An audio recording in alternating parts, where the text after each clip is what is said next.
Well, I've hit the record button, so we'll just have to cut around this. That's fine. Are you ready to go?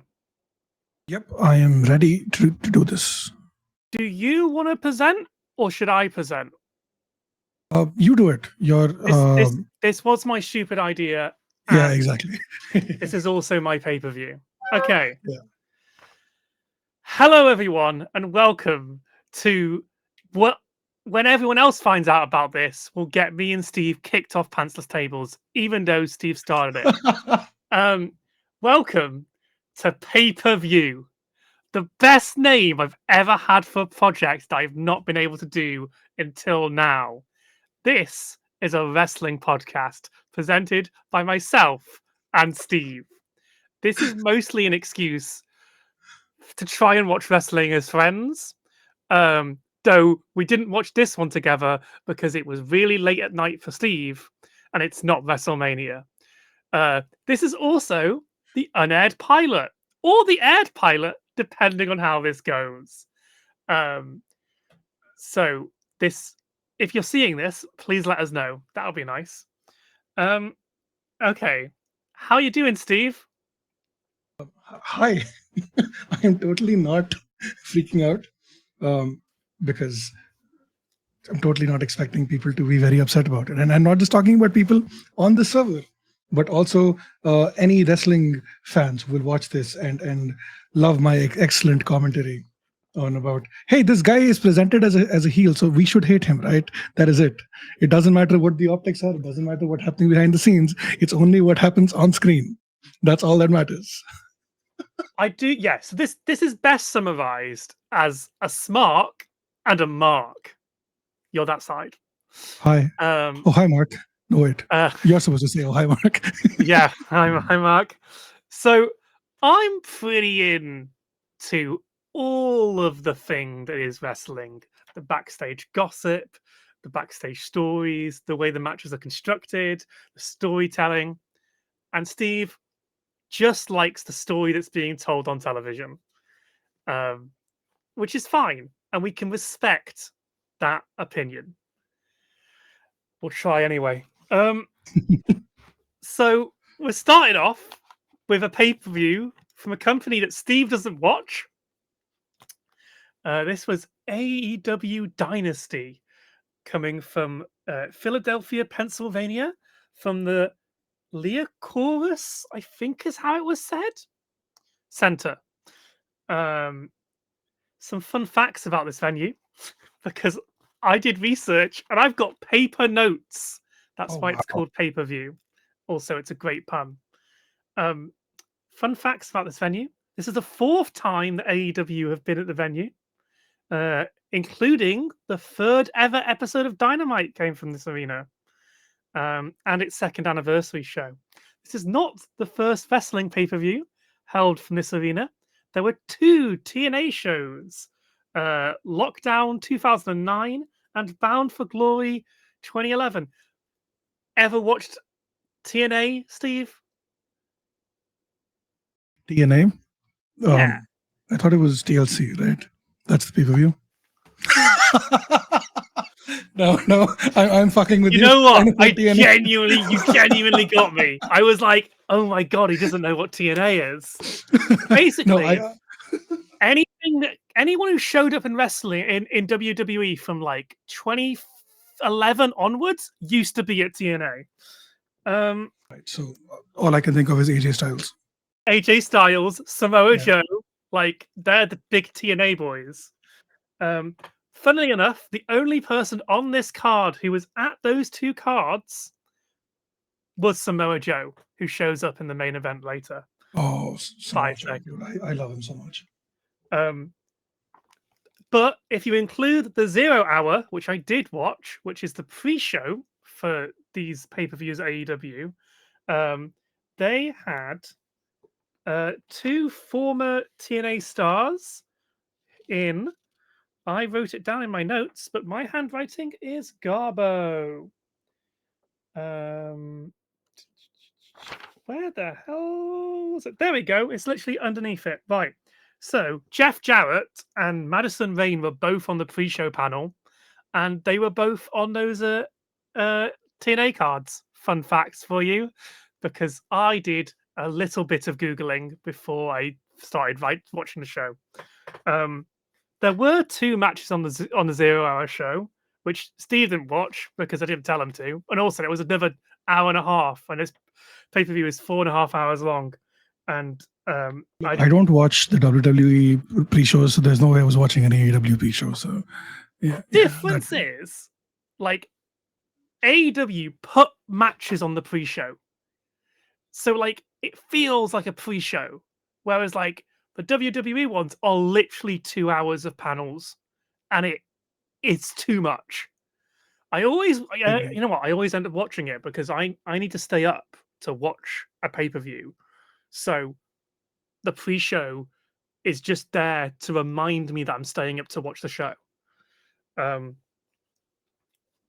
Yeah, there was also a really weird segment on the pre-show where, for some reason, they bring in Tomohiro Ishii to stand there, Japanese wrestler, and then Mark Briscoe comes in and cuts a promo, and then Jeff Jarrett finds this hilarious because Tomohiro Ishii has been given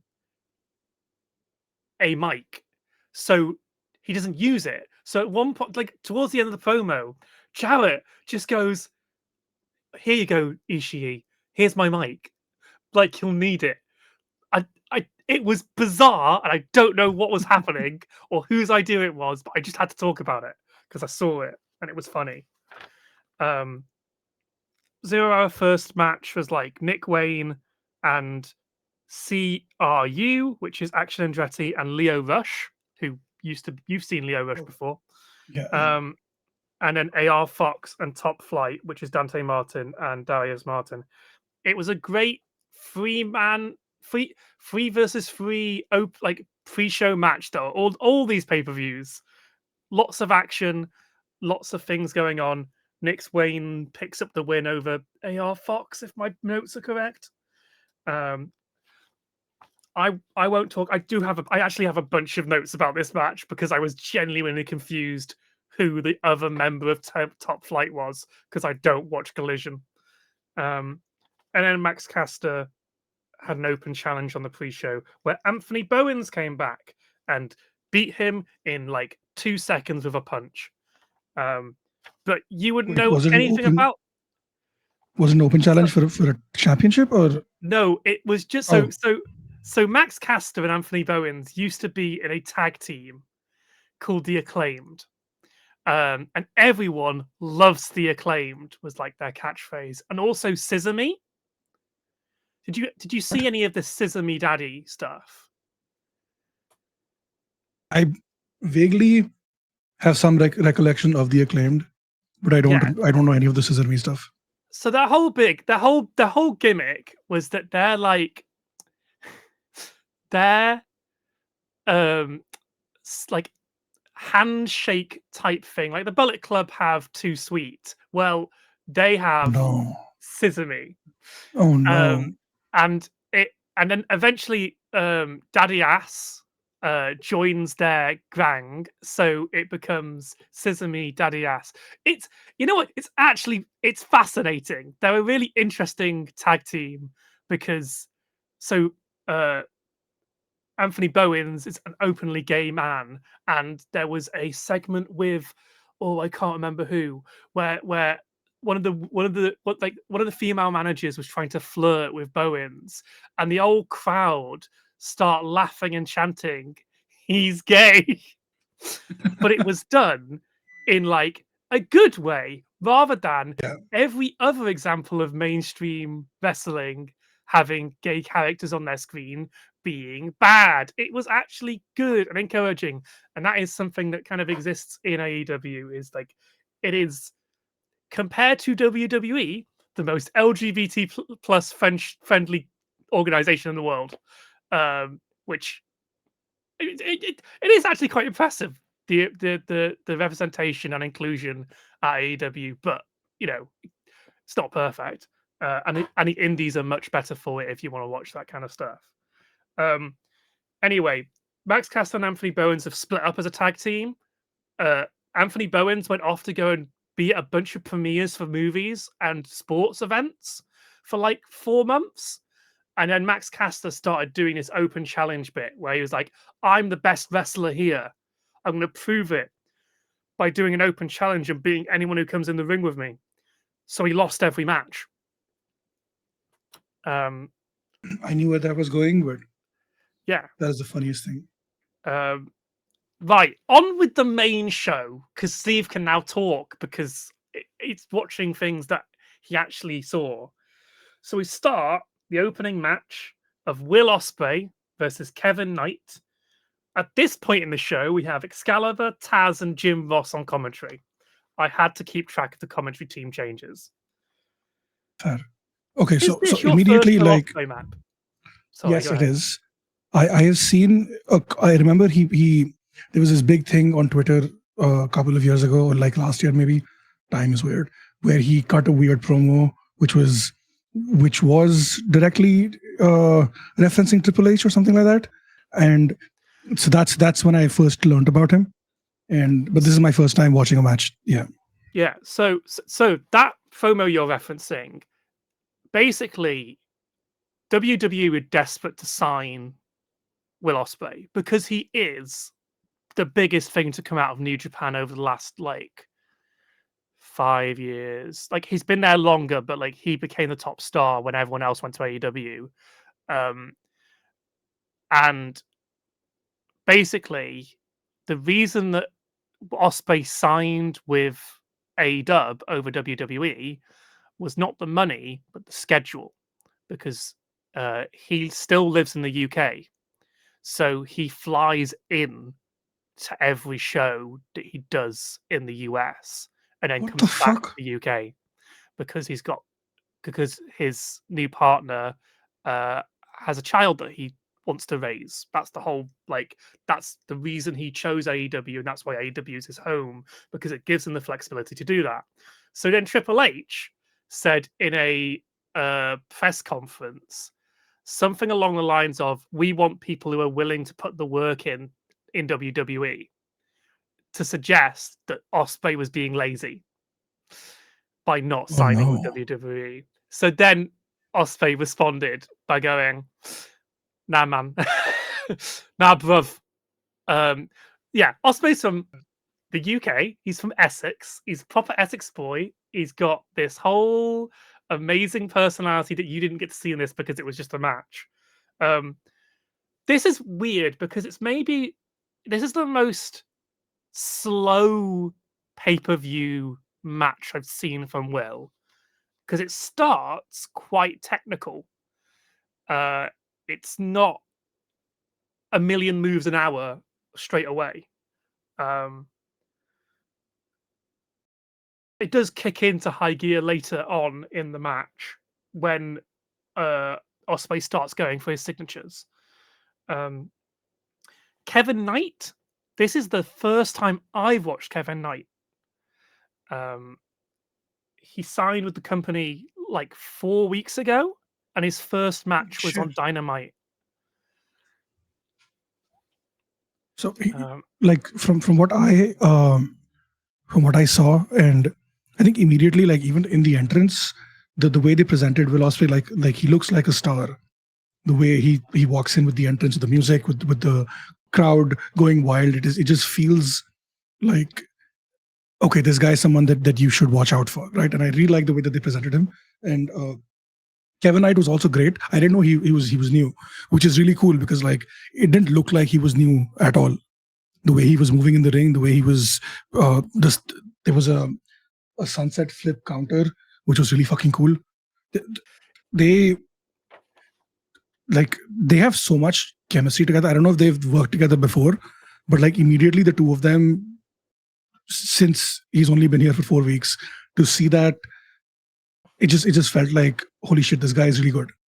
And like I immediately went into it, like even based on the entrance, as like Will Ospreay is winning this, right? Because that was my vibe. But like to see the two of them just play off each other so well was really fucking cool. this is Kevin's third match in AEW. His first was against Jay White, who was meant to be in this match, but then broke his hand, so had to be written out. I think the Death Raiders attacked him. And then the second match was Kevin Knight and Will Ospreay as a tag team. So they had that match. I think they might have worked together in New Japan, because Kevin Knight was in New Japan till recently. His most recent thing was that he was in a tag team with Kushida. They won the junior heavyweight tag team belts. One of the tag team belts. They have weight classes that really matter over in Japan, and I can never remember the names of any of them. But yeah, their chemistry was really, really good. The sequence, basically, every time, like the sunset flip counter you keep on talking about, was that every time that Will went for the Styles Clash or the Oz Cutter, Kevin Knight had an answer, and he reversed it, and it was great, because the first one that he did was that they were on the outside after some dives, and it goes for the style. So Will goes for the Styles Clash on the ramp, and it gets reversed. And you're like, oh, this match actually might go, because that was cool, and it seems like Kevin kind of has all the answers. So he reverses 2 Oscutters and 2 Styles Clashes. Then Will finally hits one of each and tries to pin, and Kevin kicks out of both of them. So it takes Will going to the Hidden Blade to get the pin and get the win. And Will has been really good for putting over people since he came in. He doesn't want, like, backstage, he doesn't want to just come in and win everything. So he tries to make everyone look good when they're in the ring with him. And that's what makes him brilliant, as well as his athletic ability is insane. Yeah. But I feel like you might want to talk about the Hidden Blade. Yeah. So thing is, a lot of the moves are different from the WWE moves. Like, I understand. I see a DDT, I get that. I get a flip, I get a German suplex, right? All those things. But these guys have their own special finishers, which I haven't seen before. So like, I had to like go back and rewatch a couple of them, because I wanted to hear what the commentators were calling the moves, because I wanted to like get a better idea of what it was. And I feel like my notes just say, yeah, this Night guy is so good, right? And that is like, I think it was halfway through the match when I did that. But the Hidden Blade, I haven't seen a move like that in WWE. At least I don't think I have. That was really cool. I know I've said that is really cool and a lot, but that's all you get from a mark, right? That is the extent of. Yeah. It is sort of similar to how to what Shinsuke used to do with his knees. Like, the Kinshasa is the Hidden Blade, but with a knee rather than an elbow. Yeah, and it's also What I see it. Yeah, he's a massive Assassin's Creed fan, so that's why he calls it the Hidden Blade. That makes sense. Oh my god, I was like, should I make the Assassin's Creed reference or no? That makes so much sense. I forgot to go to the presenting screen so you can see the lovely presentation. Oh dear, the lovely presentation I've put together. This I put so much effort into. There we go. There is Will going for the Hidden Blade. Yes, he's a massive Assassin's Creed nerd. And the subs, are they working on this slide? They're not in the right place. Fucking hell! Come on, computer. There we go. Now sorry. So here's Will going for the Hidden Blade. Yeah, he's a massive Assassin's Creed nerd. So last year at All In, back when it was meant to come out, they did a sponsorship deal with Assassin's Creed Shadows, where Will comes to the ring and his video package is narrated by Enzo, Oh my God. by You mean Ezio. Ezio? Yeah. Yeah, Ezio.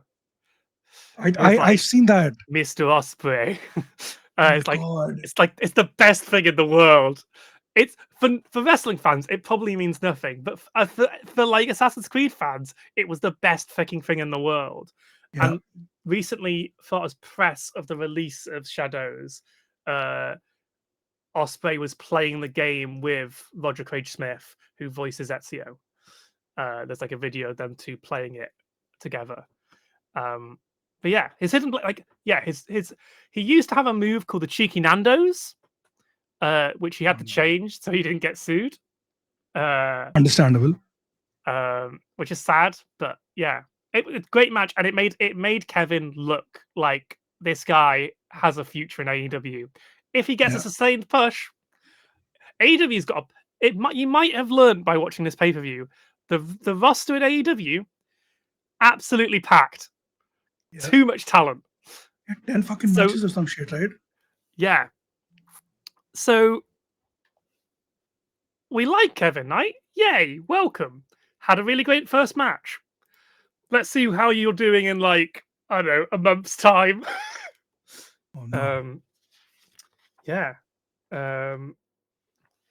So then we lose Jim Ross on commentary and we go over to the Hurt Syndicate versus Big Bill and Brian Keefe. Immediately, like running theme across this entire pay-per-view is I spot WWE guys, right? Yeah. And to see Bobby Lashley, Shelton Benjamin teaming up together as tag team champions with MVP in their corner against Big Cass, right? It just felt like I was watching 2015 WWE, you know, in the best possible way. Yeah, so Hurt Syndicate has shown up in AEW. They became tag team champions really quickly, which is a recreation of the Hurt business from WWE. Yep. A team that everyone wanted to stay a thing, and Triple H and Vince were like, no, it'll never work. MVP is great. He joined commentary for this match, even though he doesn't really say much on commentary, and he does get out from commentary a couple of times. Annoyingly, the story of this match is that Big Bill is a match for them, and that Brian Keefe is too weak to do anything. So when Brian Keefe is in the match, he's getting buggered. And then when Big Bill gets in, Big Bill manages to fight off both Shelton and Bobby. So Brian Keefe and Big Bill are both part of the Learning Tree, which is Chris Jericho's current faction. Yep. I saw the promo for that with him. Yeah. And immediately I was like, dude looks so good. Jericho's what, 50 now? Yeah, he's like too old. Yeah, but I he don't know looks if like you he can heard still it. go. Well, yeah, we'll get onto that later. I don't know if you heard it, but the crowd do chant at him, "Please retire." Oh yeah, I feel yeah. like they've been doing that for a while. I think at least for the last couple of years, I've seen. I think when he was doing that stuff with MJF, he had like a series of 3 matches. Even back then, they were yelling, "Please retire," at him. Yeah. Talking about the crowd, though, Philadelphia was hot all night. Mostly, they got hot for each match at different points. There was beef chants when we got Bobby and Big Bill in the middle of the ring. Big Bill is over as a face. He's just still a heel. So when I went to go and see AEW in Cardiff, I got really annoyed because by the time that Big Bill's match came round, the crowd just lost control.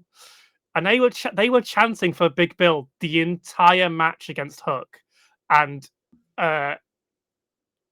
it's kind of, I don't know if that's the origin or if it kind of started happening before that. But since then, every crowd is over for Big Bill. They want Big Bill to be a face.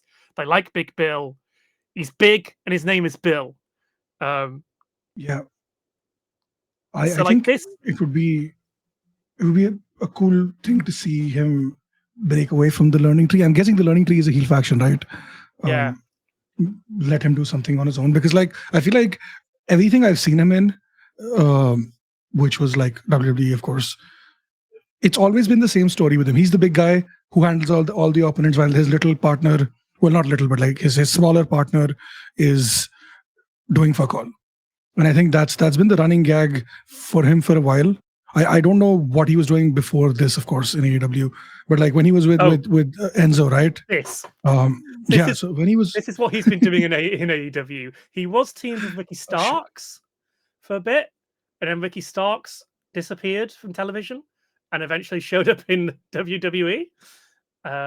Ricky Starks is the guy who was on NXT the other night, right? Yeah, Billy. Ricky Saints is his new name, which is less cool, but okay. Agreed. Yeah, I am happy to see him as a face. I would be fascinated to see if Bill has a move set that works outside of tag team wrestling. To put it politely. Put him in a match with Jericho. We'll figure it out. That's what's good. The thing is, so we have a thing in AEW we call the Jericho Vortex. Oh no. If you get into a feud of Jericho, it will be bad and it will last 7 months. It will be too long, and by the time it ends, everyone will be wanting it to end 4 months ago. And that's where the learning tree comes from. It was Jericho going, I've heard your criticisms. This is my character now. Is that I come in, I teach these youngins how to wrestle, and they get stuck in my vortex. Hey, at least he's Yeah. self-aware, right? Yeah. But this match ends with MJF coming in to interfere. Yeah. He's currently trying to join the Herb Syndicate. I don't know if that will work though, right? Well, yeah, I don't know where this story's going. So MVP offered him a card to say, like, would you consider joining us? And then Bobby and Shelton were like, no, we Yeah. don't want MJF. He's Yeah, famously they look betrays sorry, go ahead. everyone he works with. Exactly. They looked annoyed when he helped them win. Like it felt like a cheap victory for them as well. And I kind of felt that too. Like it I think at least because a lot of times in these matches when there's an interference, the team that wins doesn't really care about the interference and they just take the win. But like to see them actually be upset about it and to be like, hey, no, this is not cool was refreshing, I guess. Yeah. I imagine we're going into a Bobby Lashley MJF feud, which I assume Bobby's gonna win. I hope think so. that's where we're going because Bobby can't really enter any title pictures right now apart from the tag teams because Yeah. everything else is full up. So yeah, interesting. I also kind of felt like when I saw it, my immediate thought was, oh no, they're doing MJF versus Jericho again. Because he technically interfered in Jericho's team students match, right? He helped them lose. And if that's the direction they take, maybe they do like MJF Jericho, which leads to MJF Bobby. Sorry, no, which leads to Jericho Bobby. Oh fucking hell! I hope you're wrong, Steve. So do I. Fuck! I I don't think want to that would watch be that. no, but think about this though. Think about it this way, right? Bobby Lashley and Shelton Benjamin finally agreed to let MJF in because MVP does whatever, and then because of that, Jericho's really upset, and he's like, "Fuck you guys," and he wages war against the three of them, and then it turns into like a 3-on-3 trios match. The thing is, the storyline going into this is Jericho said to Big Bill and Brian Keith, "You've got to win something because you're pathetic, and you're not learning from me. So go and win." And then they challenge for the titles to try and impress Jericho, and then they failed to get the titles. So I think it's two separate stories here. One is Jericho and Big Bill, and the other is the Hurt Syndicate and MJF. Yeah, I feel like this Jericho character it's reminding me too much of Chad Gable with the whole thank you thing that he was doing with Alpha Academy. Yeah, that Yeah, with Otis and Tozawa and yeah. Maxine. It's a little bit similar. I think the difference is that, like, Jericho is a veteran and a star from of wrestling. He's sort of a mainstream star. When AEW first started up, Jericho was the first champion because he brought attention to the product. He doesn't do that anymore. Just don't tell Jericho that, because that's what's keeping him employed. Yeah, there's been lots of criticisms about the tag team division in AEW at the moment being a little bit flat, mostly because every tag team's heel. That, like, the only face tag team I can think off the top of my head is Top Flight, and was FTR, but we'll get to that. Yeah. And no one's really on Bobby and Shelton's level because they are just so dominant, and MVP makes them look and feel like stars.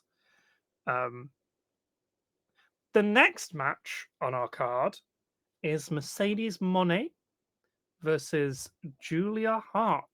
The first round of the Women's Owen Hart Foundation Cup, which we didn't mention was also what the men's side was, the match between Kevin and Ospreay. Yeah. The winners of these tournaments get a shot at the title in All In, which is the big show, the big stadium show in Texas they're running. When is that? July. Okay, so they have time. So there's Double or Nothing next month, and in July or June. So immediate question, Julia Hart, any connection to No, the Hart I family? don't believe No. so. Okay. I think this one is a coincidence. Yeah, that's the first thing that I thought, because, like, I don't know, it just felt like kind of, yeah, whatever. Anyway, also, why does Mercedes have 4 fucking titles? Why would she carry she only 4 has belts? 3. She had 4 on her. She has 4 belts, but one of them is but 2 of them are 1 belt. Oh, it's a unified thing. Okay. I did the research on this. But still, why would they give her 3 belts? She is currently AEW TBS champion, New Japan Pro Wrestling Strong Women's champion, and Rev Pro undisputed British Women's Wrestling champion. So the 2 belts are the Rev Pro belts that have, like, and how often does she defend these belts? This is a great question. I don't know how often she defends the Rev Pro or New Japan belts. I don't know if New Japan Strong is even still going, so that might have something to do with it. So New Japan Strong was an attempt to make a New Japan American show that was all American stars and was based around their American dojo. And I think it runs seasonally, so I don't think it runs all year. I think there's, like, times in the year where it runs, and then it doesn't do anything all year. Monet, when she first came into AEW, didn't immediately sign. She was because Stardom and New Japan wanted her in their company, but because she'll get a bigger money deal in All Elite, eventually signed with All Elite. She is like, and because All Elite has relationships with other promotions, she can still go and wrestle there. But she won't defend those belts on AEW television. She's a belt collector, and, like, she is trying to be this mega star, is the idea. So how much do you know about why she left WWE? there was, I think her and Naomi left at the same time. They were supposed to be tag team champions, or like they lost the belt or something around WrestleMania time, and they wanted. I think it was a thing about she wanted to go to Japan to fight, and they didn't let her go. And then there was a thing about they were going to lose the belts to some up and coming team that was not ready, and they didn't want that. And some of the stuff, I don't know the exact details. That's the gist of what I remember. I believe they had planned to do a match at Mania for the belts, and it was going to get cut. So they walked out the company because wow. they felt like they weren't doing anything and were being mistreated creatively, which was true. The women's division in WWE is always like on the verge of not really working, though the women's division in AEW is equally not always great. So yeah, she left and was like, I am going to be a bigger star. She tried to be Cody Rhodes. She's trying to be women's Cody Rhodes. I'm going to go and be a bigger star elsewhere so that I can be the star I want to be wherever I go. This match was it got good. It started real sloppy. And this is kind of how I feel about most of Monet's matches in AEW, is that she starts and she'll fuck something up. No matter what kind of match it is, she'll find some way of botching a really early move. But by the end, the match gets really good. Which is weird because like I remember Sasha Banks being really good, and maybe I need to go back and rewatch those matches. Or maybe it is that kind of thing of like AEW does not do a show every day. These wrestlers have time off. Weird that. So I don't know what it is. But then again, she is brilliant. As the match goes on, she gets better and better and better. And she made Julia look great in this match. There was a point where I think the crowd were like, I think Julia's going to win, or they wanted Julia to win. Monet's been undefeated in AEW, I think. Close to it. And yeah, so it's looking like in the rest of this tournament, it will be the final of Mercedes Moné versus Athena, which is formerly Ember Moon. Oh, yeah. Who has been the Ring Opener champion. Yeah. No, I saw the during the match they were cutting to people, which was, I think that's the only time they did it. But Ember Moon, and there was also this other wrestler who had like a Muppet kind of thing. I don't Harley remember what her Cameron. name. Yeah. Harley Cameron is the greatest thing in wrestling. Yeah. She tried to get a match with Moné for the title in Sydney, Australia, because they did a big show in Australia, and Harley Cameron is from Australia. So her technique to try and get the challenge, because she doesn't win matches, Harley Cameron doesn't win matches, was to make a puppet Moné who would agree to do the match for. Oh, that was great. There's a great bit on the pre-show where she came out on the pre-show to do stats for the Owen Hart tournament. She is so talented. She also does her own music, and she did I'll send you a promo later that she did where it's like a rap video that she's doing, and it's fucking great. Yeah, Harley Cameron's great, and so she'll be in the tournament, I believe, and so is Athena on the other side of the bracket. Okay. I don't get the point of the winner of this tournament is going to get a title shot, right? Yeah. Why are they putting people who already have belts in the tournament?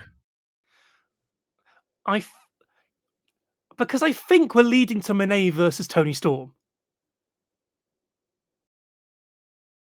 But there's so many other ways to do it instead of. So the winner of this tournament gets a chance at Toni Storm's belt. Yeah. But then She's the belt collector. Don't you understand? She's gonna have No, every belt.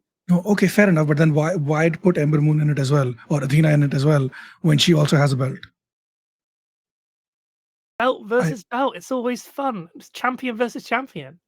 And do you know what the best bit about this, Steve, is? Do you know what you get for winning the Owen? get to fight a champion. You get a belt.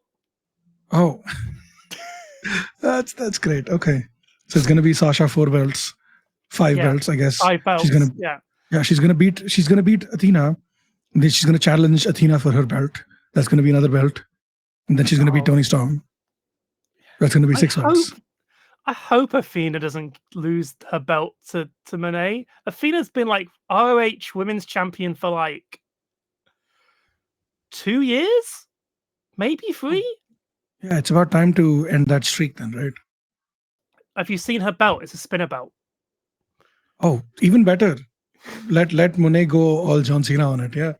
Yeah. Cool. Right. It's great. It's great. My notes state at the end of it, it is weird seeing Sasha being such a dominant champion. Because she couldn't hold the belt. She couldn't hold. Maybe weekend, that's why she won't lose. That's why she's not losing the belt. That's why she's winning all her matches. Yeah. Oh, dude, her and Charlotte Flair, they exchange 6 title reigns in the span of 2 months. What the fuck? Monet can never hold the belt at a pay-per-view. She always loses at a pay-per-view. Yeah. Back in this is why she's just winning all the time. She wants to try and make back the years of losing the title at every pay-per-view. So she's now invincible. I hadn't even clocked that. Yeah. Not to keep talking about this match forever, but like there was some really great sequence towards the ends of submission moves.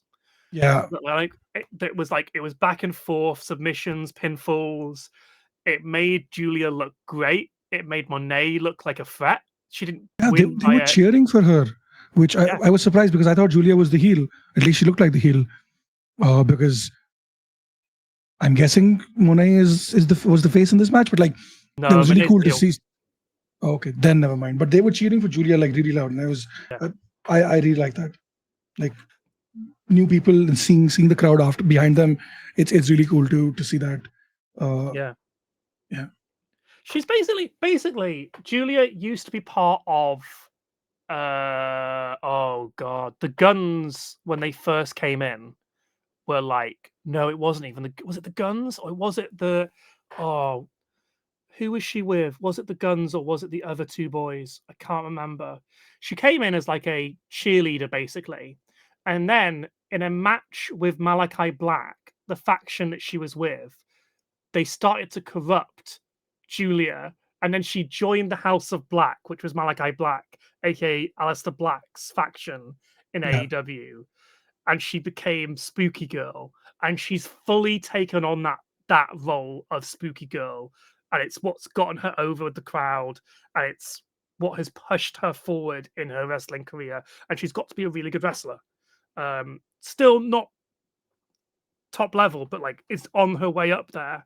There was a really cool octopus submission that she got Monet into in the corner, and then Monet stumbles to the other side of the ring rather than reaching to the rope, which was literally 5 meters away from her hand. But we'll forgive that, and we'll just get it. It was a really good octopus hold, and I really liked it. Obviously, Monet wins and goes through to the next round. Next up, we had the Death Raiders versus Rated FTR. That name immediately, just watching Edge or like Adam Copeland, I guess, just his name is Cope. Yeah. Come in, do the music, do the fucking thing with the what is it called, fireworks and everything, and just see him do that.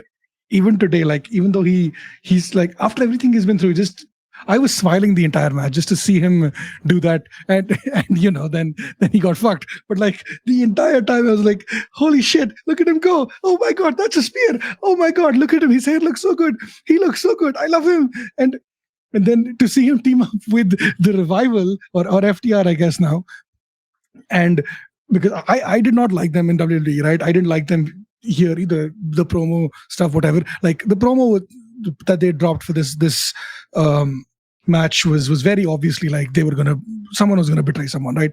Which I'm still surprised that it was not Edge who turned heel, because that would have been a cool thing to do with whatever Christian Cage is doing. I don't know what the vibe is there, but okay. So Christian Cage is leading a faction called the Patriarchy, where he's everyone's dad, and he finds a wrestler with a dead dad and bullies them over it until they worship him as their new dad.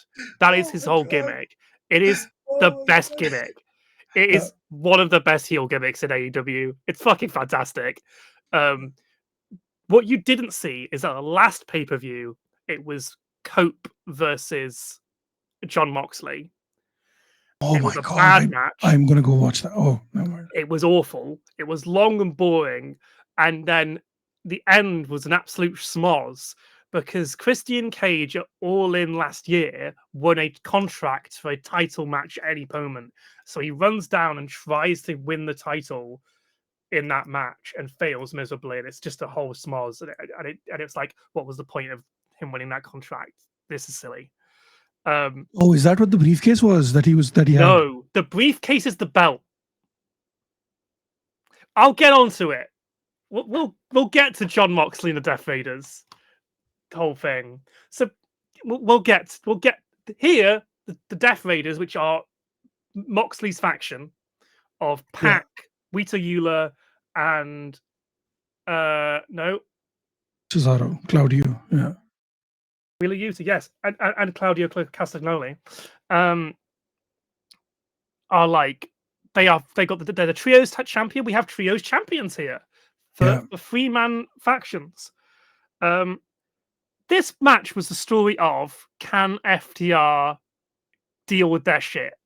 So like over the last couple of weeks, they've been like, last couple of months really, they've been feuding with the Death Raiders because Cope was going for champion, and obviously interference kept happening. So FTR jumped in to help Cope, and then Cope lost his title opportunity, and then they did a rematch on TV where John Moxley took a spiked bat to his back, and it went through his back.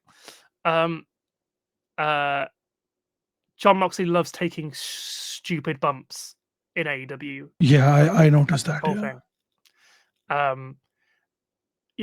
So here we've had a couple of matches leading up to this where like FTR kind of like getting it, where Dax Hardwood, which is the correct one, I had to change my notes because I got it wrong. Dax has been getting frustrated and upset and annoyed, and is like, he got fined for hitting an official, and like Cash has been trying to get him back on side, and they've made up, and then they come to this match, and it is like Death Raiders are a unit. They operate like a unit. Their moves are like, if someone is getting pinned, they're in the place. They have great tag team offense, and Rated FTR are a little bit all over the place. At one point, Dax tags himself in early. Every time Dax is in the ring, he'll get like a flurry of offense and then get his ass handed to him. There was like a fun spot where the two legal men are Castagnoli and Dax, and they've got submission moves on other teammates, and then they're just slapping each other. Nigel McGuinness doing commentary here. Yeah, I think it was the first thing I noticed was when one of them was reaching over to Edge for a tag, and then the bald guy with the mustache, whichever one that is, he jumped up. He was outside the ring. He jumped up, took the tag, and I was like, oh, they're going to implode. Like, you know, sometimes you can see but also the uppercuts, Claudio's uppercuts, dude, they still look so brutal. I haven't seen him perform in so long. And the swing, he did the swing. Fucking hell, it was just, it felt like I said, you know, it felt like pre-pandemic WWE watching him go, dude. And also Pac, whatever, Neville, he used to be Neville, right? But to see him as well, because he was like a barely around jobber in WWE at the time. But to see him who he is now with the beard, with the hair, like he doesn't look like a baby face anymore, and not like baby face, but like actual baby faced person, because that was his chick, right? And to see all of that, and like this is like basically WWE guys for me, except for the dude with the weird hair. Which, how does he see through that haircut? I don't know, but like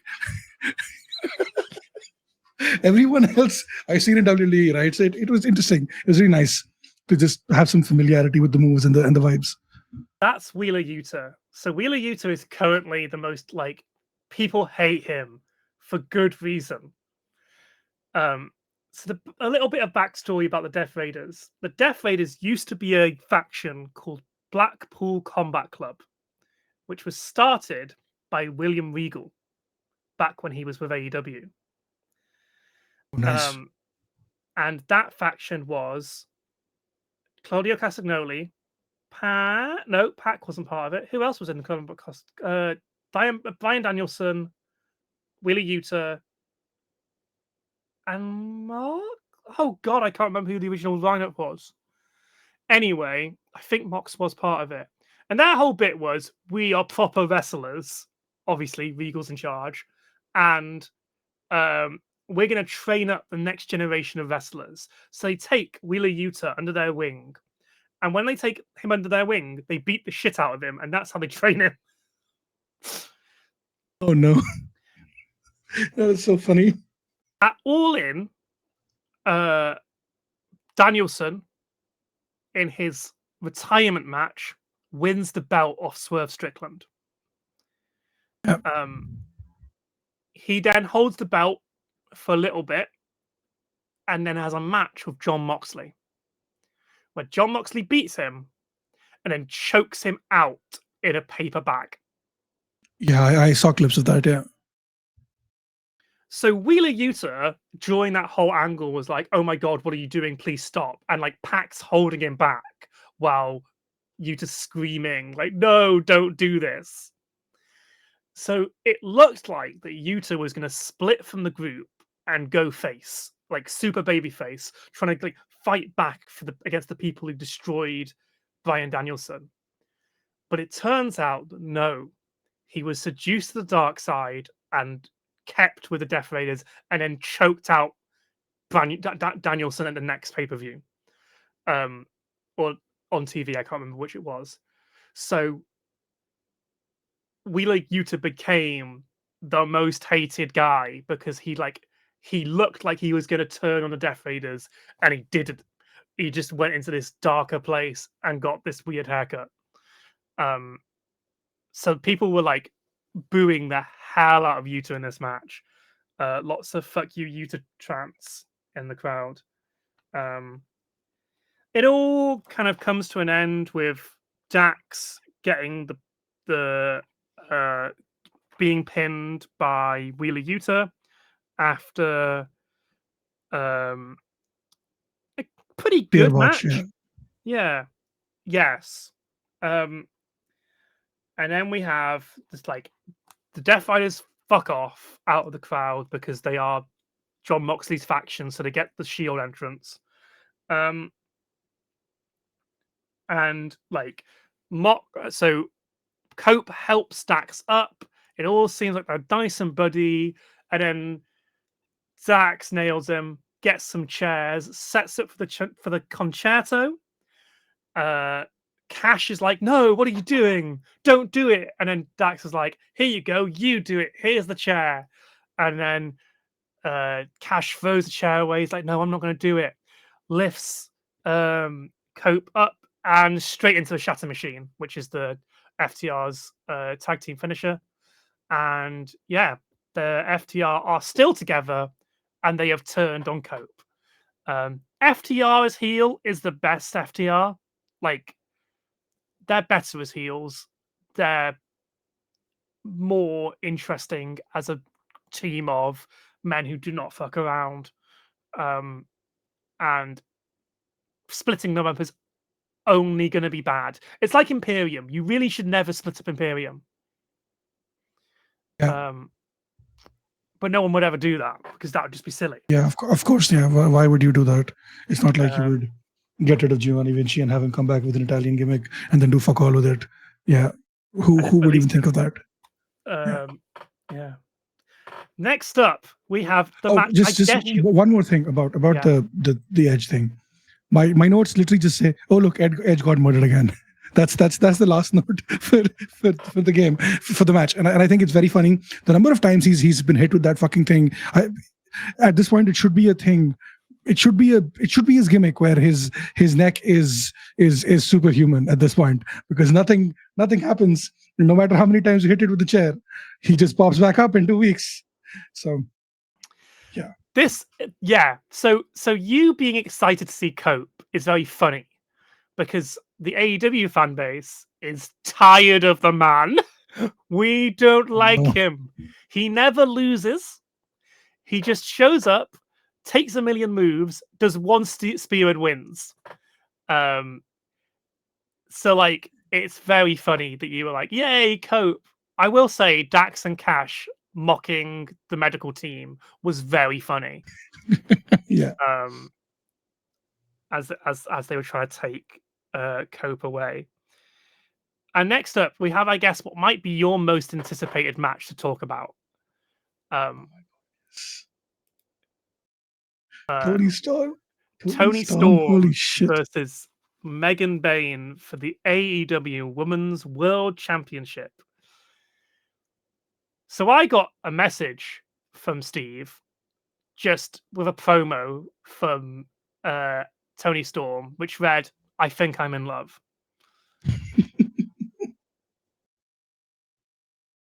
This is Tony Storm.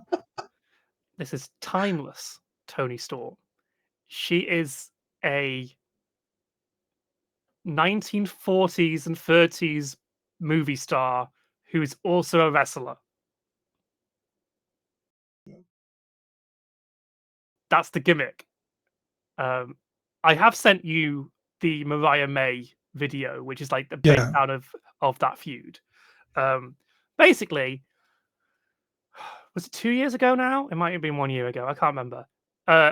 Tony lost the belt and started to lose her mind and became this movie star persona and then started doing promos in black and white in like film sequences.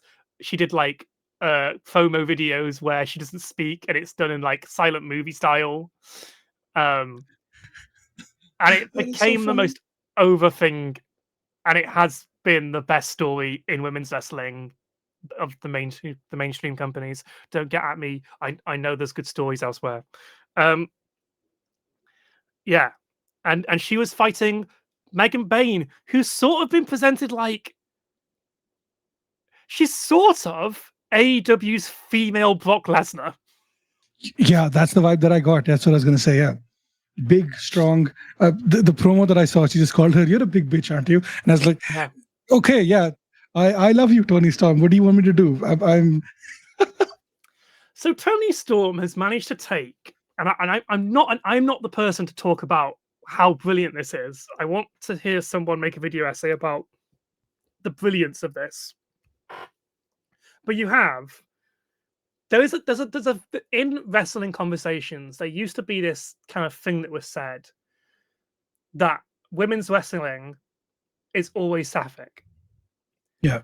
That like no matter what, even if they're not intending to do a lesbian angle, there will be lesbian undertones to women's wrestling.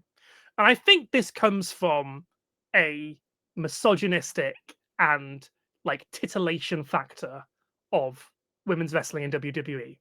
And that's where it comes from, I think. And in some ways, Tony Storm has reclaimed all of that kind of, I would almost say, exploitivity of women's mainstream wrestling, and like the way that they're seen by fans and the way that some of their stories work, and just ran with it. And she's gone, no, I'm reclaiming the sexiness, I'm reclaiming the sapphicness, I'm reclaiming all of it and making it core to the character. So like every promo she's making now is like an innuendo or it's not even an innuendo. I think she says with the belt. I'm not sure if you saw this one. I'm going to leave with this strap on, and I'm going to leave with your tits in my purse. Yeah, there was another thing that I something she said about big things come in small packages or something like that, and she was like, but you should have worn protection because I'm going to reel you with my big package, something like that. And Yeah. I think she's doing an excellent job. I have seen one promo and I have seen one match, and I love her. Like, she is fantastic. But she can turn on the seriousness. Like the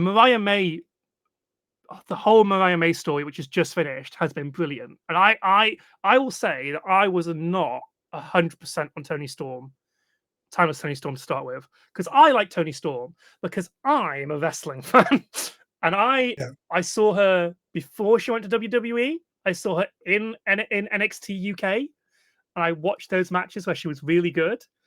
And then she came to AEW, and we were like, yes, it's proper Tony Storm. She's here. She's going to be champion.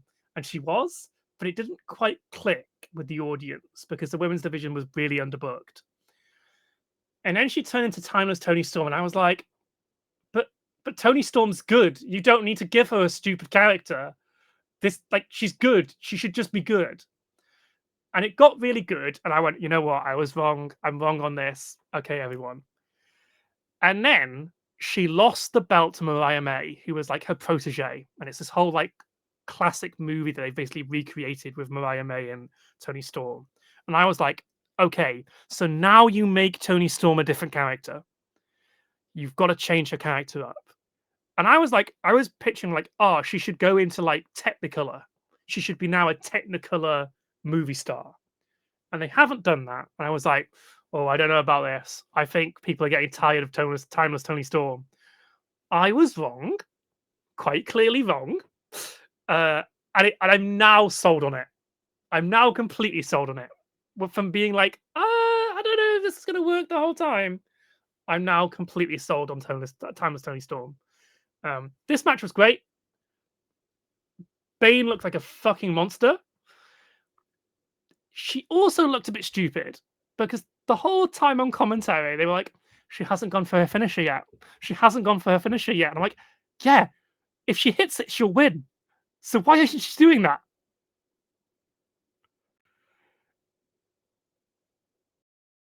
I feel like the commentators, in my opinion, like they got kind of pulled into Tony's aura, if that makes sense, and they were like glazing her a little too much, and like I wrote down quotes like commentators were having so much fun with this, right? Tony Storm would gladly fill that mouth, right? Stuff like that is quotes that the commentators are saying, and the whoever was her sidekick, Megan Bain's sidekick. Oh, Penelope Ford. She licked Tony Storm at one point, right? Yeah. Which also, like you said, adds to that whole subtle sapphic aspect, which is not so subtle with Tony Storm at all. And also, but Luther is so fucking funny when he just picked up Penelope and just carried her out. He's like, "Fuck you, dude! You're gonna fuck with my friend? I'm taking you out." And I think those moments really added to the match, added to the vibe of the characters.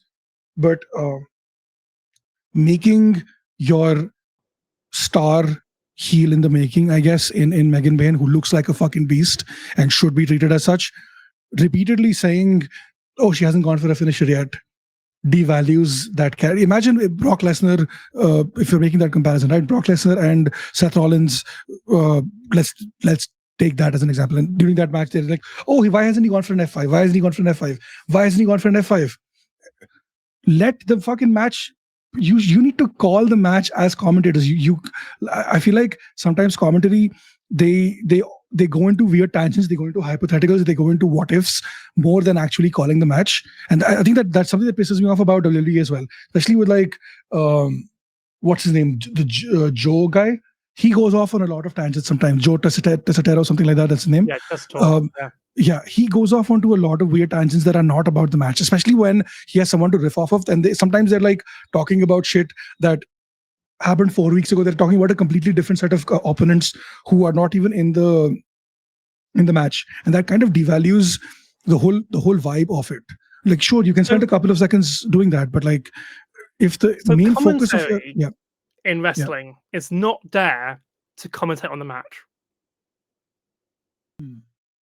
The function of commentary is to tell you the story you haven't seen because you've not been watching television. Interesting. That is the function of professional wrestling commentary. Now, obviously, that play-by-play commentary is important. The moves and talking about the moves. Taz is really good at. He does it. He does it in a match later, and we'll come to it. Taz and Excalibur are good. Like, they are both awful for going off on tangents and getting each other distracted and losing each other in a bit. Like, Botchamania has a whole bit where he just plays clips of Excalibur and Taz on commentary. But Taz, Excalibur, and Nigel McGuinness are great at telling the stories of the matches, but also covering for the in-ring action. If something doesn't go right, they'll explain what happened in kayfabe. I do think here what their intention was to protect Bane's finisher. Because she didn't hit it, no one kicked out of it. But putting it over in commentary of her not hitting it yet was really weird. And it also made the match go, oh, yeah, why isn't she hitting it? She could just win the match. Her finisher is an F5. Oh my God. I think it's called something else, but I don't know what the name of it is. Forgot to mention, Tony Storm came out as Rocky Balboa, and Luther was dressed up like the manager from the Rocky movies, who I don't know the name of. There was a weird bit with Luther when he picked up Penelope. We say this because at one point on commentary, Jim Ross years ago went, "It's Penelope," and now we call her Penelope. There's this weird bit where it's like they're like moving. You're like, is Luther meant to do a move on her and he's forgotten to do it, or is like she just like really unsteady? Is like going, no, you gotta move me, because I'm gonna fall. But when he carries, it's a really weird thing about the carrying away, because like if you watch it back, they are like jittering around like they're gonna do a move or something. It's silly. Yeah. Bane gets hit by 3 hip attacks and the Storm Zero and kicks out at 1. That's like Tony's finishing. Immediately, like the entire audience was like, what the fuck? Even I was like, oh, she's losing here. I was so sure Tony Storm was going to lose. She only just won the belt back, so she was not losing here. But it could have been like a John Cena 60 seconds Brock Lesnar match kind of thing. But Bane goes to hit her finisher, and Tony rolls her up in a cradle to sneak out the win. It did, if you weren't listening to commentary, it did make Bane look like a monster. And you were like, this win makes sense. Like, it was Tony's expertise in the wrestling that managed to keep her in the match, and then she snuck out a win. If Bane hit her finisher, you would believe that Tony wouldn't kick out of it.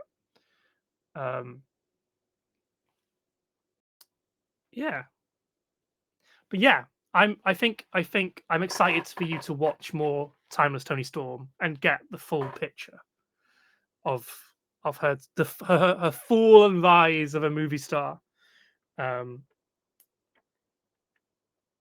At this point in the show, and also in our podcast, because we've already hit an hour, I wrote, "Oh God, there's still 4 matches left."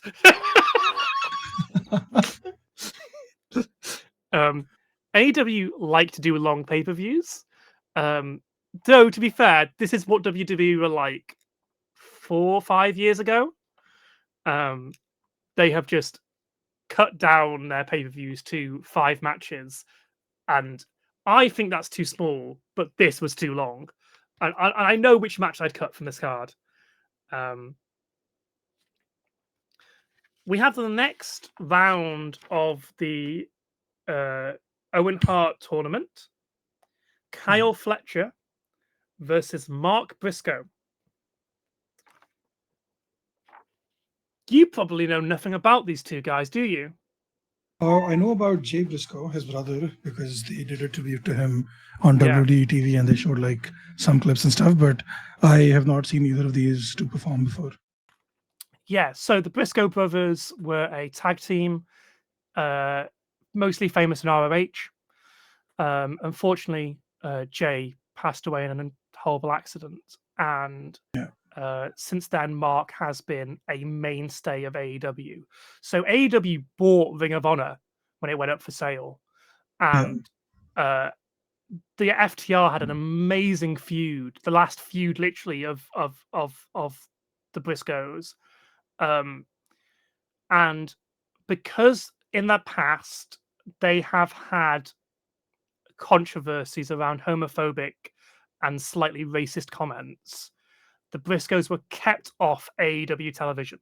They were Ring of Honor designated talent and they stayed there. So for clarification, a lot of people have talked about their education as people and that they were much better people now, and that people were really frustrated at Tony for like not giving them the chance on television. So when Jay passes away, unfortunately, I think Tony kind of goes, I should have given them their TV shot because they were better. They are better people now, and everyone loves them as wrestlers. Like, so Mark got brought up to AEW and has been. He was in the C2 last year, which is their New Japan type tournament, and did really well. He's part of the Conglomeration, which is a faction of Mark Briscoe, Orange Cassidy, Shibata, and it was Kyle O'Reilly, but Kyle O'Reilly's gone. The Conglomeration was a parody of the big factions of lots of members that didn't really mean anything, because they were a big faction of lots of people, but didn't really mean anything. Their main gimmick is that there's a word of the day, and they're all like the chill heel, the chill faces of AEW was their whole bit. They're just the chill faces. But yeah, so Mark is great. The Briscoes were fantastic wrestlers, and Mark Briscoe has shown how good he is as a single star. As for Kyle Fletcher used to be part of a tag team called Aussie Open, which was an Australian tag team of him and Mark. I can't remember his last name. They teamed up with Will Ospreay in New Japan to be part of the United Empire faction, which was Will Ospreay's faction in New Japan. When Will came into AEW, he was part of the Don Callis family. Don Callis is Kenny Omega's real life uncle, and he used to be a big thing in TNA. And he's basically been a heel manager in AEW. He used to manage Kenny, then Will Ospreay came in, and then Don Callis started the Don Callis family. Ospreay left the Don Callis family, but Kyle Fletcher stayed in the Don Callis family. So they've just finished a feud where they had a massive fight over like, you used to be my stablemate and now you'll work for Don Callis, and everyone hates Don Callis. This is a great match. They've had 4 matches before this, and each time it's brilliant. They've got great chemistry here. What do you think of this? I've just done a massive speech about who these guys are. I really liked Mark immediately. Mm-hmm. The entrance was really cool. I liked the whole rugged vibe, missing teeth, all of that aspect of it. There was a spot where he kind of raked his teeth over the other guy's forehead, which was like a common theme throughout the show, I kind of felt. And it happened a couple of times. Yeah. I don't know if it was biting or more like just like scraping or whatever. It was weird. Um, the other guy, the like his entrance, it kind of reminded me of like what's that guy from WWE, like just from the entrance vibes, um, very much like Fandango, right? But not Fandango. There was another one who was similar. Yes, that Tyler. simply, yeah, no, but it was Interesting. mostly based on the vibes, where it was like this is a guy who presents like, there was this word that people used to use in the early 2010s. It was called metrosexual. It was the word, Yeah. right? Which fucking pisses me. I hate that word. But like that was the vibe that I got from this guy. It was like very much prim and proper, cares about his appearance, the vibes. Like I really like the whole pink thing that he was wearing and the glasses. And the guy who came in with him was also on commentary, Yeah, also wearing Callis. the pink glasses. So that was also really cool. Like I liked that vibe. Like the presentation for him was really cool. And but like I was slightly disappointed that Mark didn't win, because I was rooting for him, not just because of his brother, but like because I liked the vibe. I liked him more like aggressive animal vibes, and he kind of gave off like Wolverine is what I was thinking when I saw him fight. Yeah. Right. So that was really cool. There was a lot of there was a couple of weird things that happened. Like this, he tried to give Mark a move on the rope, and it felt like, or on the turnbuckle, and it felt like they slipped, or maybe he didn't slip, but he gave him that move almost immediately in the ring as well. So maybe that was like a cover. Oh But I'm no, not sure if that is the finisher. That's a pile. That's a Oh, I've got the name of it somewhere. so. He does it twice. Once on the brainbuster outside, once on. on the turnbuckle. Yeah. Oh, okay, Yeah. cool. So you might have not seen it properly, but like the idea is that he drops Mark head on the turnbuckle. Yeah. It's fucking brutal. Okay. um, and I think the commentators were kind of not my vibe for this one. There was this one guy who kept talking like monotones. I think it was the guy who came in with as the manager guy, whatever. Yeah. Don, whatever he said. Callis. I think, yeah, him. I didn't like his vibe as a commentator. It felt like he was very monotone, like 1 2 3 1 2 3 1 2 3 is what it felt like. That's how he was talking, and there wasn't any like. Maybe he's not experienced as a commentator, so that's probably it. No, he used but to they kept. commentate TNA. I think you've got. I think Don isn't the person who's monotone in that match, because Don is, his whole bit is he's a uber heel. You must be thinking of someone else. Interesting. It might have been. No, Taz isn't back yet. He said something about, like, there was something he was talking about, how a match that he will not let happen. Something. Well, maybe it was Don Callis. I really like Don Callis in comedy. Yeah. I think he's fun. Yeah. So maybe it was two different people. Then I'm not sure, but like there was this one guy. You're right, and you just don't like Don Callis. I mean, the crowd were chanting "fuck Dan Callis" for like most of this match. Yeah, Kyle Fletcher is not a fashion model type character. He's just a annoying prick. Last pay-per-view, he had a steel cage match with Will Ospreay, which was gnarly. Like a proper cage match, not like the WWE cage matches. Like a cage match has blood and stupid moves in AEW. Yeah, I think everyone was on Mark Briscoe's side here, but the story is we might get a rematch of Kyle Fletcher and Ospreay in the final of this tournament. Interesting. Yeah, that makes sense. Semi-final. I can't remember which. Yeah. Yeah. So which belt? It ends. Which belt do the winners go for in this one? World title. Who? That's Moxley. Moxley's, right? Yeah. Okay. Yeah. Which we'll get onto why we thought we'd get a different result in the main event based on the story of this tournament. And what they're doing with the tournament now is a massive question mark, because it seemed like the obvious answer is no longer where they're going. So we're all confused as to what the fuck they're doing with the world title. Yeah. it was a great match. These two got chemistry. Keep them wrestling, and it's great. Then we had I would say, the worst match on the card. We had Chris Jericho versus Bandido. Yeah.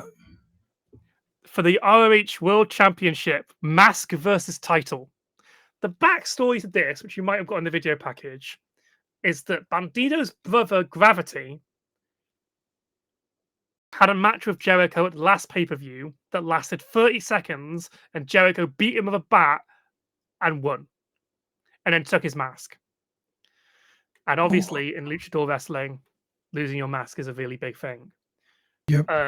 Bandido's and Graviti's mum and sister were sat on the front row, screaming and crying. I do not know why they've had so much screen time in the storyline, but they have.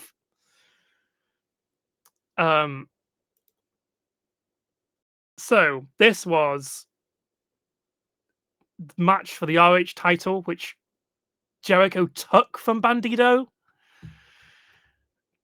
at the start of the reign. It was actually a pretty good match. This is the best Jericho's been in a wrestling match for ages. I thought you said this was the worst match of the night. It was, but it was fine.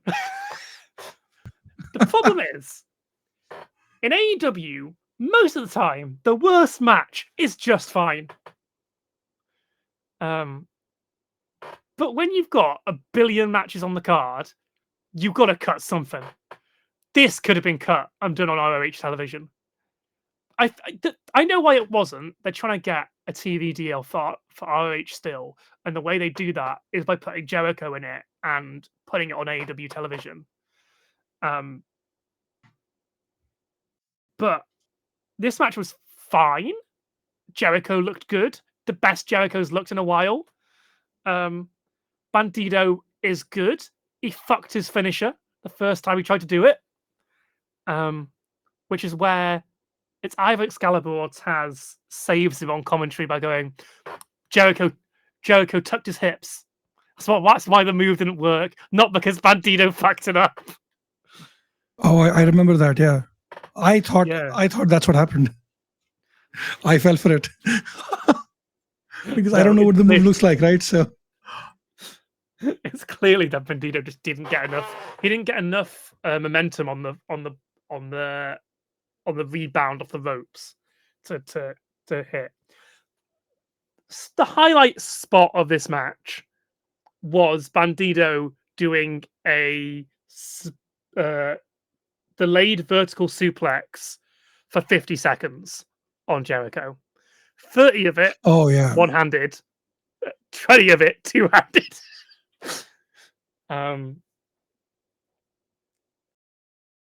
Yeah. Do you have feelings about this match and seeing Jericho wrestle before I drill into this final bit of the match? I have not seen him wrestle in a while since he left WWE, right? Which was like 5 years ago now. So I think the last time I saw him was when he was doing the Festival of Friendship thing with Kevin Owens. That was like a decade ago. Fuck me. Yeah. So immediately, like, to see him go for a code breaker immediately, I was like, what the fuck, bro? This guy is 50 years old. What is he doing? Right? That was really cool.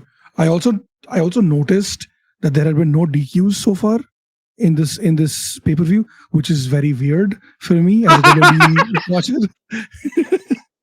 I love how WWE has got you to a place where a match ending with a result is weird. Yeah. I was also very interested to see the 20 count thing. That's new. I didn't know Ring of Honor had a 20 count. I don't know how they justify that, because like it makes it easier for the people to get into the rings. Like, I don't get it. But and also sorry. No, go so ahead. Ring of Honor is a paper. The brand is about respect, and about the matches in the ring being the most important thing about Ring of Honor. So a 20 count means that the matches end in the ring, because that's the point of ROH, is that everything is dealt with in the ring. Interesting. That's the justification for the 20 count. That actually makes a lot of sense. Fair enough. What I also was interested, or like whatever about, was they did like this 5 paces thing when they were back to back. Is that like a thing, or was that just something they came up with on the fly? It happened in a match, and it looked awesome. And they've been trying to recreate it ever since. And every time they try it, they fuck it up. So they did it, and it seems like it was a spur of the moment thing in their match. And everyone went, "Oh my god, that was so cool!" So then they were like, "We're going to do it again." And then when they tried to do it again, they put a spotlight on it, and it's like, this looks really stupid. This is like WWE style stupid. You don't need to give them the spotlight just because they were doing it, because like they did it on ROH when they did it, so they tried to do it on WWE television. That was like AEW television, and they overplayed it and made it rubbish. So here they were trying to do it again, but the subversion was that Jericho just hits him. I think they were trying to kill that thing because they buggered it. They buggered it, and then they had to kill it. Oh, we've messed this up. Time to put it down. It's our fault it's here, but yeah. Okay, fair enough. That makes sense. The ending sequence of this match, Brian Keith comes down, and then Gravity comes down to deal with Brian Keith, and in the distraction, Bryce Svensberg, the referee, is looking away. So Jericho gets the bat out and hits Bandito. And then Aubrey Edwards comes down, the female ref, to take Gravity and Brian Keith away. Bryce Svensberg now is active. Jericho takes the longest goddamn move to pin I've ever seen. Triple H, at his worst, was quicker getting to a pin than this. Good God, this was insane. Jericho should be fired out of a cannon for this. This was disgusting. How dare he? How dare he? Crawls at snail's pace over to Bandito and pins him for 3. So Jericho wins, which means that Bandito's going to lose his mask. However, Bandito's mum and sister point out to Aubrey Edwards what happened. And they're like, look, the bat's under the steps. And for some reason, Aubrey goes with them to find the bat. And from their conversation and finding the bat, convinces Bryce Svensberg, the actual referee, to restart the match. So it's a dusty finish. Are you familiar with the firm dusty finish? I've heard it before, but I'm assuming it means that this guy won, but not really. But shenanigans were involved. That's why the other guy won. Yeah. Dusty Rhodes made this famous. Dusty Rhodes would win titles, and then through some kind of referee interference, would have the title taken off him, and he didn't actually win. This is from the WCW and Federation days, way before WWF became the big thing it became. So a dusty finish is a match that ends and then they restart the match, or they change the end, they change the result. But it is named after Dusty Rhodes. This was dumb. I get what they were going for, but it was dumb. I think what makes it worse is the slow pin on Bandito from Jericho. It seems like Jericho didn't want to lose. That's what it seems like. So they did a dusty finish to make Jericho not lose properly. Anyway, Bandito's now ROH champion. bye, Bandito. We'll never see you on AEW television again. I'm more annoyed about this than I am the main event. And a lot of people are annoyed about the main event. But this, to me, was just like, oh, God. You could have at least had Aubrey look at, like, a video footage. Because what if they had just planted the bat there? Yeah. No, Anyway. I think that is where they fumbled. The not doing the, you know, the what's it called, the Damian Priest thing, where they look at the replay and they see what happened. Yeah. Or like Aubrey seeing it happen. Yeah. Could have worked as well because she's another referee. We know the referees by name here in AEW. We like the referees in AEW. They're like part of the show. Aubrey Edwards is also the host of the official AEW podcast. Oh, nice. Can we talk about the belt though? The Ring of Honor belt. It just looked so sad. Why? It literally looks like, I don't know. It looked like it was glued onto the piece of metal. The circles were glued onto the piece of metal. They looked like, I don't know. It just didn't look like a belt. The way that he was holding it up at the end, it kind of felt like it would fall apart at any minute. I don't know. I just felt it looked weird. It looked sad to me. I don't know how to explain it, but it just. Is it because it didn't have a giant W in the middle? No, because I saw the other belts, right? The ones that Mercedes had are the ones that the tag titles and the other ones. So I don't know. It just looked sad.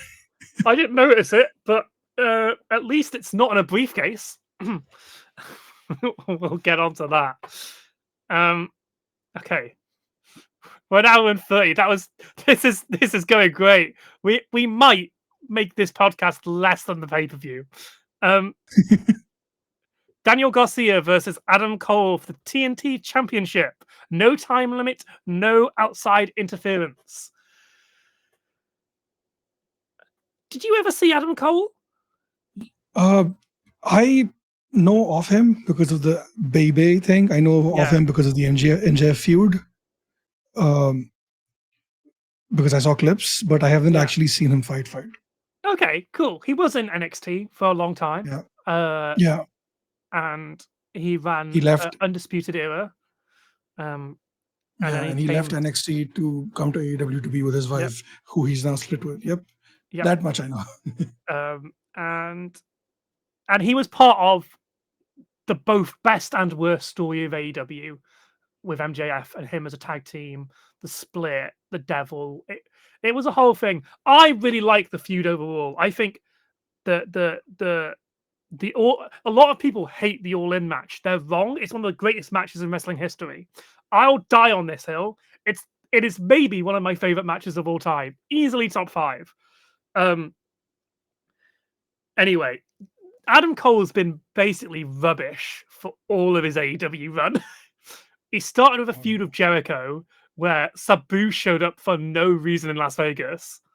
Then he joined the MJF feud, and the MJF feud was really good until the ending, which was terrible because he was injured, and they went ahead with the ending, even though Cole was injured, where they should have just maybe changed the plans.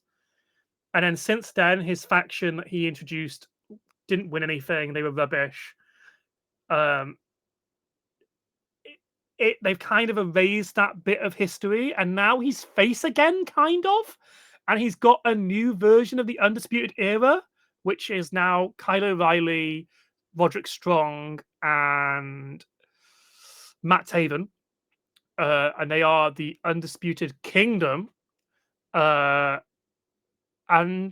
we have Daniel Garcia, who is like a AEW original, was on the Indies, but like built up in AEW. He was part of Jericho's old faction of sports entertainers. Was their gimmick. Like they were there to sports entertain, not wrestle. So Garcia kind of got this dance routine that he did where he did his thing with his hips, which is kind of his whole gimmick, is that people really like that dance. But he's a very good wrestler. I've seen the dance clips. Yeah. This story of the match was that Daniel Garcia wrestled a perfect plan. The plan was fuck Adam Cole's leg that got injured. Yeah. And you should win. But he didn't. That's the story of this match. I haven't seen a good injury match in a while. Like Daniel Bryan used to be great at those, but like I haven't seen a good one in WWE in a while. So like this was interesting. The minute he dropped on the leg, I was like, oh, okay, I see where this is going. And to have that sort of like, just to see that happen and to see him work the leg, try his best, and like the minute you do an injury match, either it's a squash match or the guy's going to win. It doesn't matter. He's going to succumb. He's going to beat the odds, right? And I think the whole story in the promo also was that Daniel Garcia has not beaten Adam Cole, at all. Every time he's tried, he's failed. Yeah. So that was also a really interesting story to tell that way. That this, no matter how hard, it's like Seth Rollins and Roman Reigns, he can't beat him no matter how hard he tries. I think that's really cool. And I know I brought in a WWE reference there, but hey, it is what it is. It's fine. That's your point of reference. It was a good match. This was the closest we've had to Black and Gold Adam Cole. Black and Gold being NXT, but it was good. Yeah. It was fine. It just, the thing that cost Garcia is that Garcia went to do I think it's some sort of spike on the turnbuckle, which he did to MJF that wrote him off television for a little bit. So the whole bit was he went too far. He got frustrated and went too far, because I think they're turning Daniel Garcia heel because he was the heel of this match. But Adam Cole overcomes all odds and still manages to hit his flashy kick move and wins. Yeah, I was thinking the entire time, TNT champion. There's no way they're going to do 2 title changes back to back. Right? That's not happening. Well, of course not. But then I was like, they've also had 3 retentions so far, so maybe they will change. That's where I was thinking. Also, I just realized the commentator that I didn't like was in this match, not in that other match, because I rechecked my notes. There was a commentator in this match who is this commentator? I don't like him. This is the quote that I have directly. So, and it was here where it was a guy who was like, the monotone 1, 2, 3, no inflection in his tone at all, kind of thing.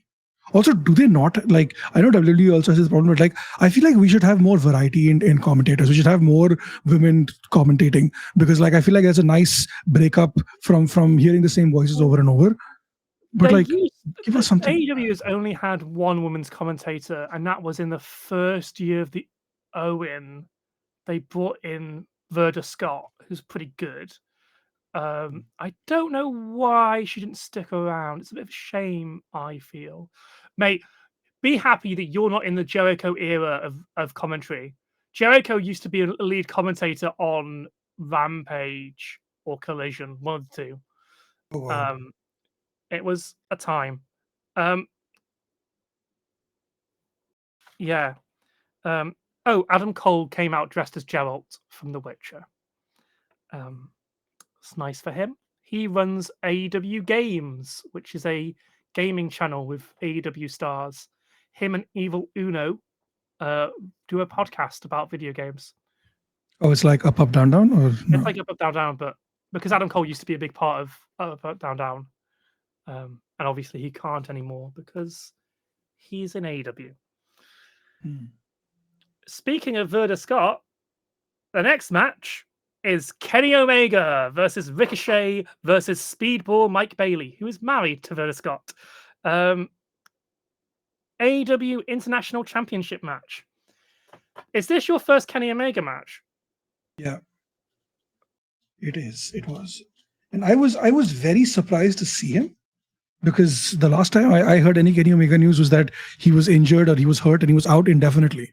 And here I see him, he's like champion. So I looked it He up and he's like, came back January this year. January. Yep. Yeah, at That's New what I Japan. saw. So he wasn't injured, or he was, and then he got diverticulosis and Yeah. had to have surgery on his intestines. Jesus Christ. There was a real possibility that Kenny Omega would never wrestle again. Yeah. And then he comes back and he's as good as he left. He is the best wrestler in the world. That is my hot take. Now Brian's gone, he's the best wrestler in the world. And this match was fantastic. This was an amazing freeway. This is how you would do a I loved it. I enjoyed it so much. Yeah. There's so many spots like the I think my favorite one was when they were doing like double pins where like one guy was putting two of them together, or when they tried to do like a where they kicked, two of them kicked Kenny Omega and then they kicked each other. And I thought that was also really cool. That was this. But also, is Ricochet supposed to be a heel? Yes. Because he was, okay, fuck, dude. Like, I've never seen him be a heel. I was very confused. Like, he kept flipping off the referee. He was being extremely heelish. And I was like, am I missing something? Because, like, I've always seen him as the good guy, as the, the face, doing the flippy dippy doodah stuff. And just to, that was also very interesting to see him play heel. It literally says, is Ricochet a heel? He's being a bit of a shithead. Yeah, he's a great chicken shit heel. He's great at it. So when he came into AEW, they presented him as a face, and everyone was immediately bored by him. So they immediately went, no, okay, he's a heel now. And it's been great. He's just finished a feud with Swerve before coming into this tournament. And yeah, he's great as a heel. He's been great as a heel in this run. Speedball Mike Bailey also signed really recently. Joined the tournament.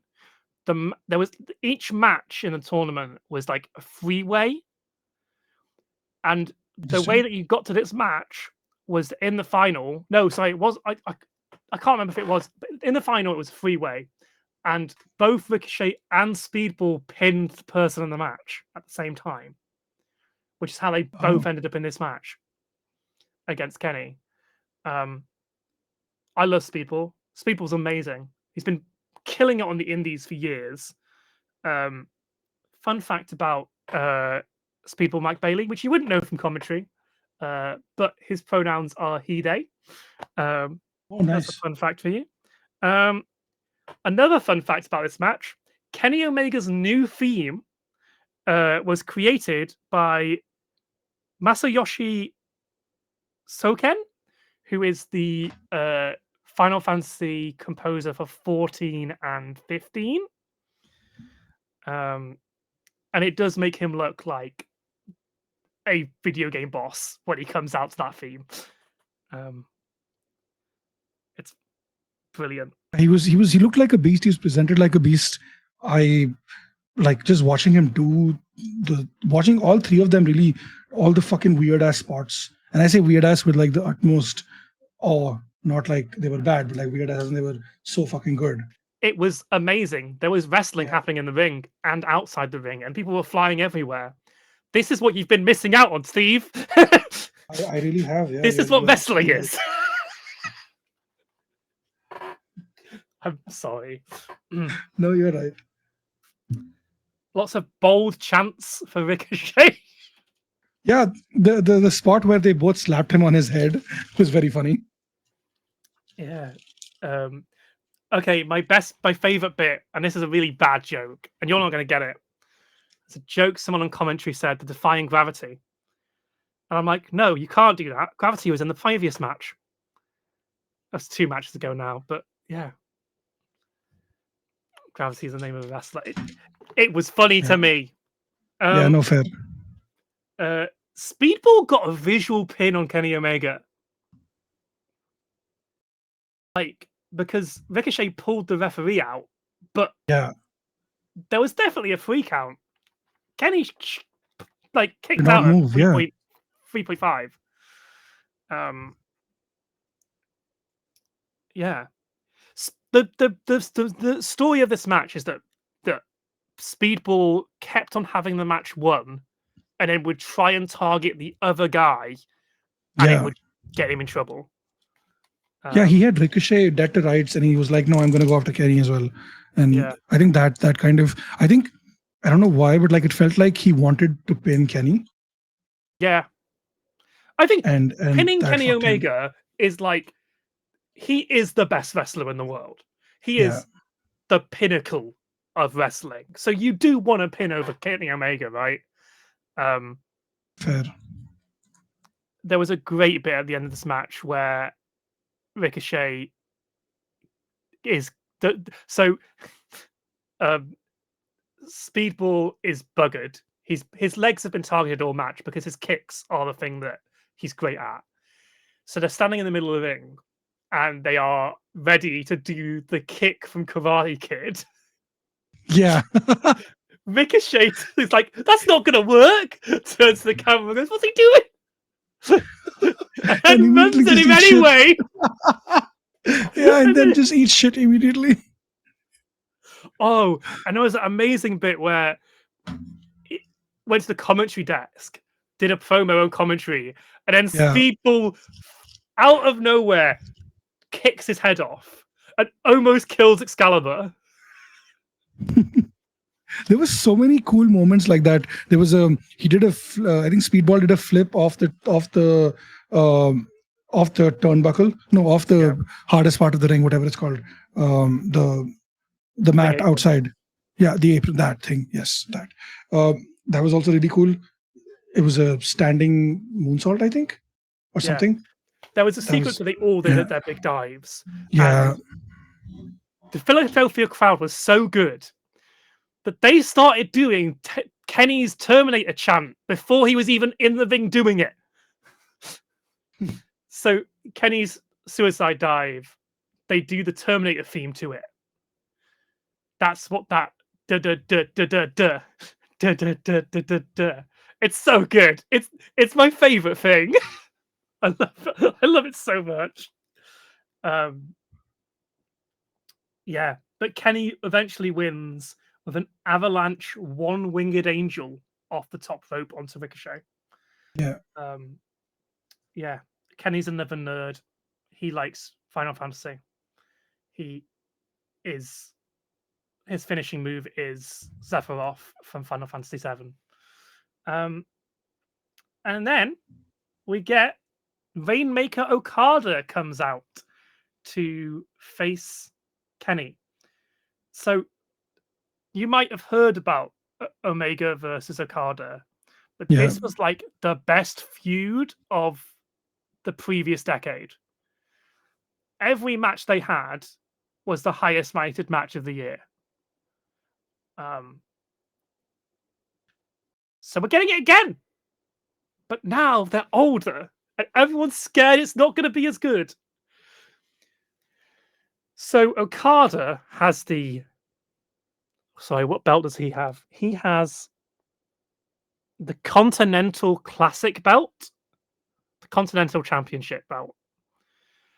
Basically, unless you couldn't tell, there's a lot of belts roaming around in AEW. yeah, yeah, So people have been desperate for a title unification between the International and Continental Championships. And it looks like we're getting it all in Texas.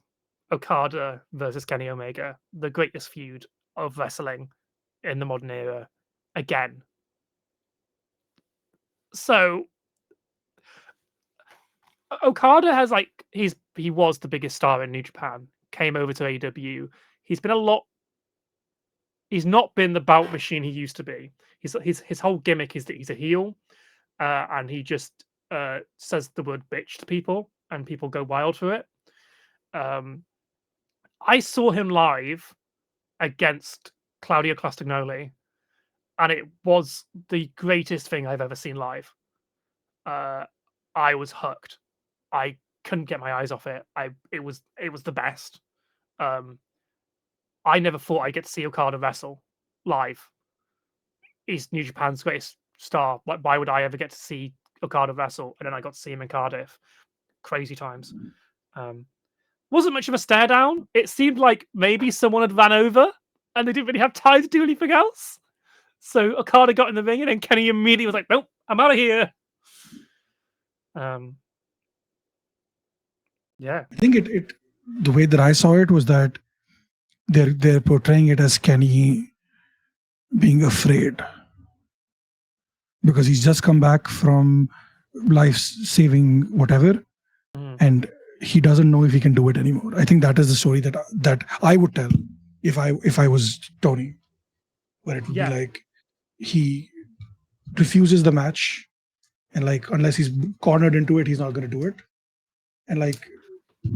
and he doesn't admit it, but that is what Okada does, where it's like you're afraid, and that is what makes him snap.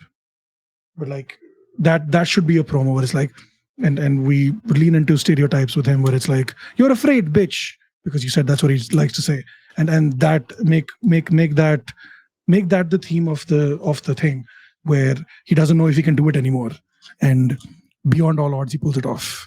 Because you're not going to have Kenny Omega drop the title this soon, right? He came back in January. Yeah. Exactly. And he came back in January and All In is in July. So that's 6 months. I guess I don't know how long AEW title reigns last, but I've heard they're longer than WWE regular things. So there's somewhere between title reigns in AEW can be long, or the TNT title did have an era of constantly changing title. They're on average, they're longer than the old WWE title reigns. The current WWE title reigns are stupid, and no one ever loses the belt. Unless you're Bron Breakker and Jey Uso for some reason. Speaking of titles, or Shinsuke with the US title. Yeah. It's time for the main event. Jon Moxley versus Swerve Strickland for the AEW World Championship, which currently lives inside a briefcase. I was just happy I got to see Jon Moxley wrestle again. Tell me how you felt about the match, because I'm genuinely interested to hear from someone who doesn't have the perspective of the last year of AEW television. I thought it was like the way that the story that they were telling, I thought it was very much Cena wins, lol. That's what I thought. I see it more as the bloodline interfere, like they do in every match. You know, funny story, I was actually going to say Roman, but I was like, that's too like meta with Shield and everything. So I'll say Cena, but that makes sense. It's very much. The thing I have to say about it is, Jon Moxley as AEW World Champion should be better than this. Every time he's had the belt has been better than this. The Death Raiders are a great concept that don't really seem like they're doing anything because half the roster just ignore them. Like Kenny Omega and Will Ospreay, who are like the two best wrestlers in the world, do not seem to be interacting at all with this storyline. And they're like, but dude, you two are the best. You are probably the only people who can beat John. Why aren't you going for the belt? Why are you like in the international title scene? Like, there's like this whole thing of like them taking over the show and ruining it, like trying to because Jon Moxley's whole motivation is like he's trying to protect the soul of AEW, whatever that means, and he doesn't think anyone's good enough to be champion apart from him, which is why he's taken the belt and put it in a briefcase because no one else is even close to him. But like it just seems that like the rest of the roster is just fine. We're just hanging out, gang. What do you mean the main title's a mess? We're all here having really great matches in the mid card. I guess that's the thing about AEW is that AEW's mid card is better than its main card. That's the thing about AEW is that its mid card is so good, and it puts people like Kenny Omega into the mid card. So the mid card isn't really the mid card anymore. It's like just another up card. Like Maria Shafir, who is a member of the Death Raiders, that's the lady who was at ringside, hasn't even interacted with the women's division. She just follows John Moxley around. But if she's really like a scary threat, why aren't we seeing her try and fight Tony? It doesn't really make sense. The match was pretty okay. I'd say this was pretty much a fine match until the ending. And then we get the whole smorgasbord. It starts slow. Swerve and Moxley want to prove that they can actually wrestle. That's nice for them. Prince Nana. Oh, Swerve came out as Static Shock. That was pretty cool. Fun. Nice for you. How do you feel about the Nana dance?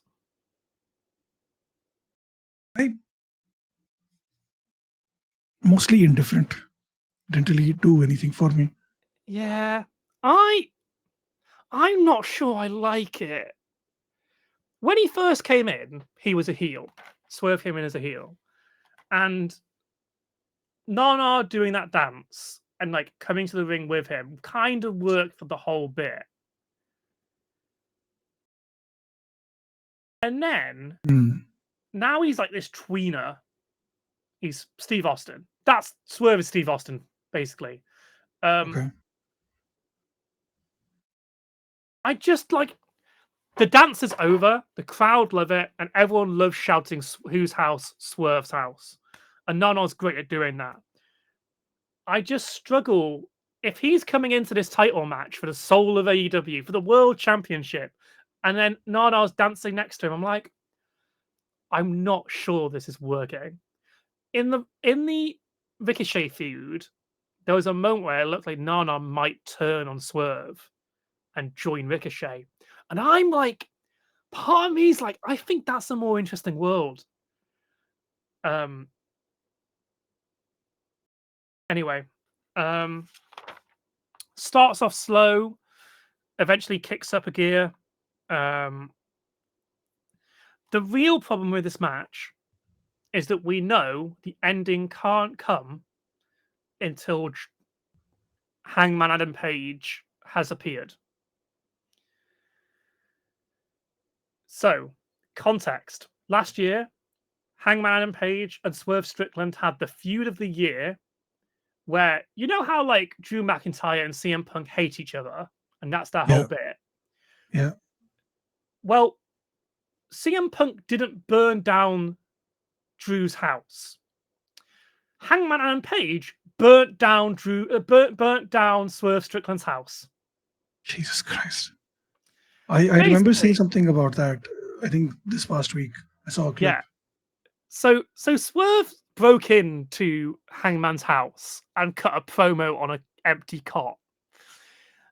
And then Hangman lost his goddamn mind. And so Hangman is like the true core of AEW. He's the John Cena or Roman Reigns of AEW, kind of. But he's a lot more complex as a character, and people actually like him. He, like, when the first champion, when the company first started, he wanted to go for the belt, and he wasn't ready, and he kept on losing. Eventually won the belt after an amazing feud with Kenny Omega. They used to be a tag team.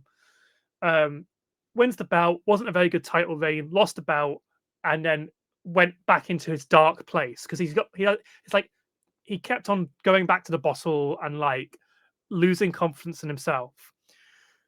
Swerve Strickland brings that back out. They had an alcoholic angle on. Okay. That was his old gimmick. Yeah, like it was interesting. I think it was handled mostly well. He wasn't an alcoholic. He just liked alcohol, and like they did in the pandemic, they did stadium stampede matches, which is where because Tony Khan, the guy who owns AEW, owns football teams and stuff, they got a whole stadium to play around with in a cinematic match. And in a cinematic match, Hangman just goes to the bar and starts drinking during the match. It's a great bit where everyone comes into the bar to fight, and he just goes, "Guys, pulls some drinks out." And everyone takes a drink, and then they keep fighting. So Hangman's whole gimmick is he's the millennial cowboy. He's a super chill dude in real life. He's amazing, really like aware of the world and politics and environment and stuff. And yeah, his character in AEW is everyone loves Hangman Adam Page. He's never done anything wrong. Burning down Swerve's house was the morally correct thing to do. But he goes to a dark place sometimes. And it came from like a feud over the title where like Hangman's like, you can never be AEW champion while I'm alive. It's the whole bit. So the show before this on Dynamite, Swerve and Hangman encounter each other, and they almost go into a brawl. And there's a moment where like Swerve says, "You burnt down my house," and then Hangman's like, "You cut a promo on my child. That's why I burnt down your house." And he went, "I know, and I deserved it." And you were like, "Oh my god." Yeah, that's what I saw. Yeah. Maybe Hangman's gonna help Swerve win the belt. Maybe he's gonna realize that they're the same. That they drove each other so far because they are the same. So this match couldn't end until Hangman appeared. So all of the action before this felt a little bit like, oh, it was all right. And you're like, oh, this spot off the ladder, awesome. Doesn't matter. Hangman's not out yet.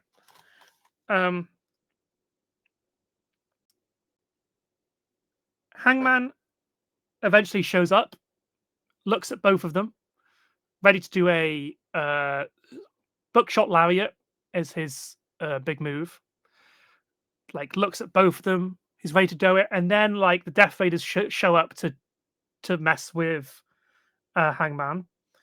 Then Shibata, Joe, and Hook come down to drive the Death Raiders away. Hangman chooses to do oh god, what's the name of his move? He does a big move on Moxley, and you think that Swerve is going to win the belt. It's finally happening. The Death Raiders are defeated. Jon Moxley's defeated. There's a blackout, and the Young Bucks return to deliver a BTE trigger to Swerve, and Moxley wins.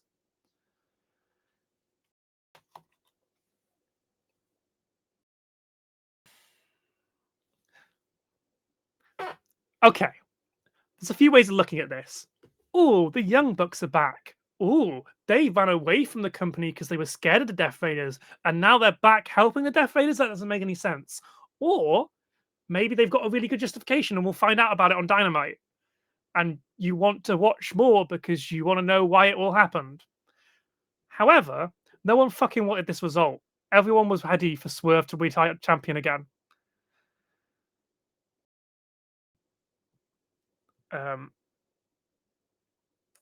So the tournament, the Owen Hart tournament, has Hangman Page in it.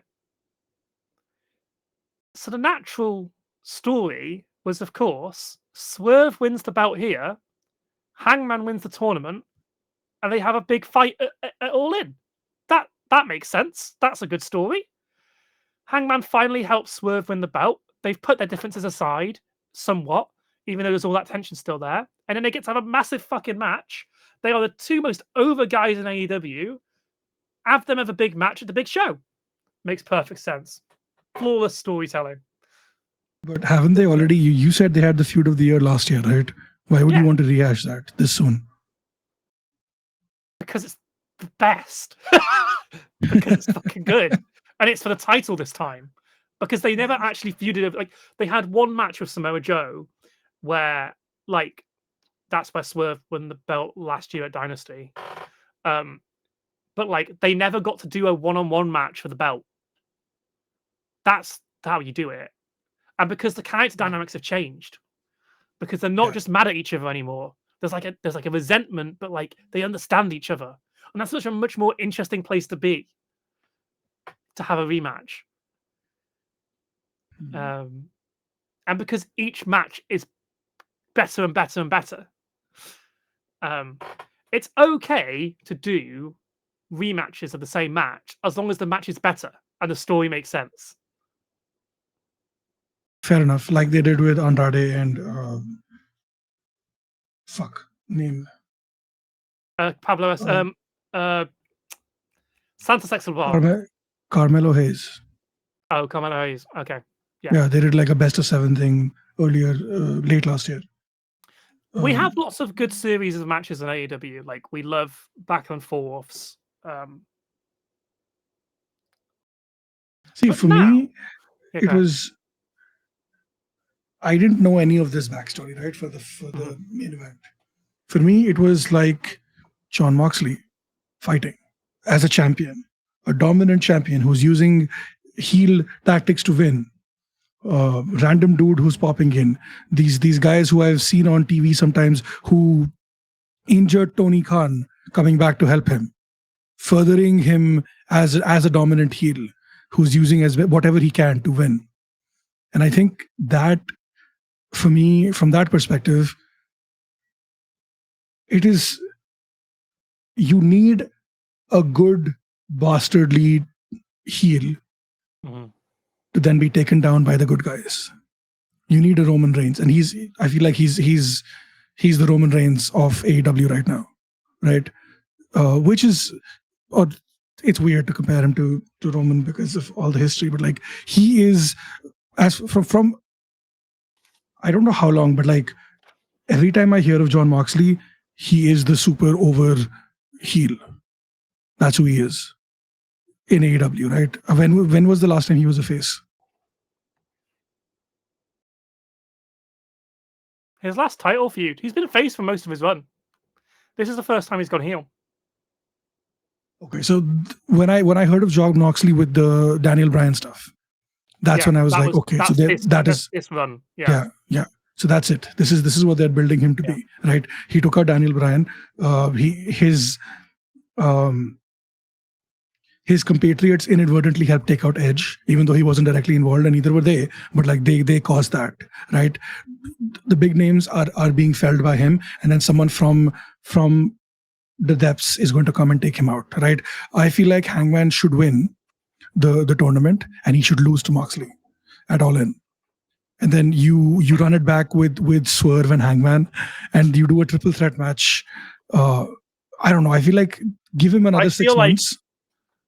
Yeah, it's because this has been going on for about 6 months already, and the AEW fan base do not like it. Fair enough. But I think you're right in some ways. You are right that this is the point of this is to make you hate Moxley and to wait to see who's the person to beat him. And it could be a rising new star. You're absolutely right. I think it's just the frustration at the kind of interference kind of Roman Reigns main event isn't why people watch AEW. People watch AEW for matches like Kenny Omega versus Mike Bailey versus Ricochet, which is like all of its amazing in-ring work with story. Like last pay-per-view, Cope versus Moxley main evented, and it was bad and rubbish, and everyone hated it. Whereas the Toni Storm match with Mariah May was brilliant. It was the culmination of their story. It even ended with a massive The End title card on the big screen, and people were like, "That should have main evented," because it was the match we cared more about in storyline and was more fun to watch. So I think like as much as this makes the Moxley story makes sense as a story, it's not the one that AEW fans want to watch. So there's a big why don't they just change plans? Because they've clearly got a big plan. What I'm trying to figure out is who is their big plan. So Darby Allin, who isn't on this pay-per-view, you might have seen clips of him online. He's a skinny, twink little guy with Sting. Yeah. He challenged Moxley the first after he won the belt and lost. But the big story seems to be this could be Darby Allin's first time with the belt, is that he comes back and beats Moxley.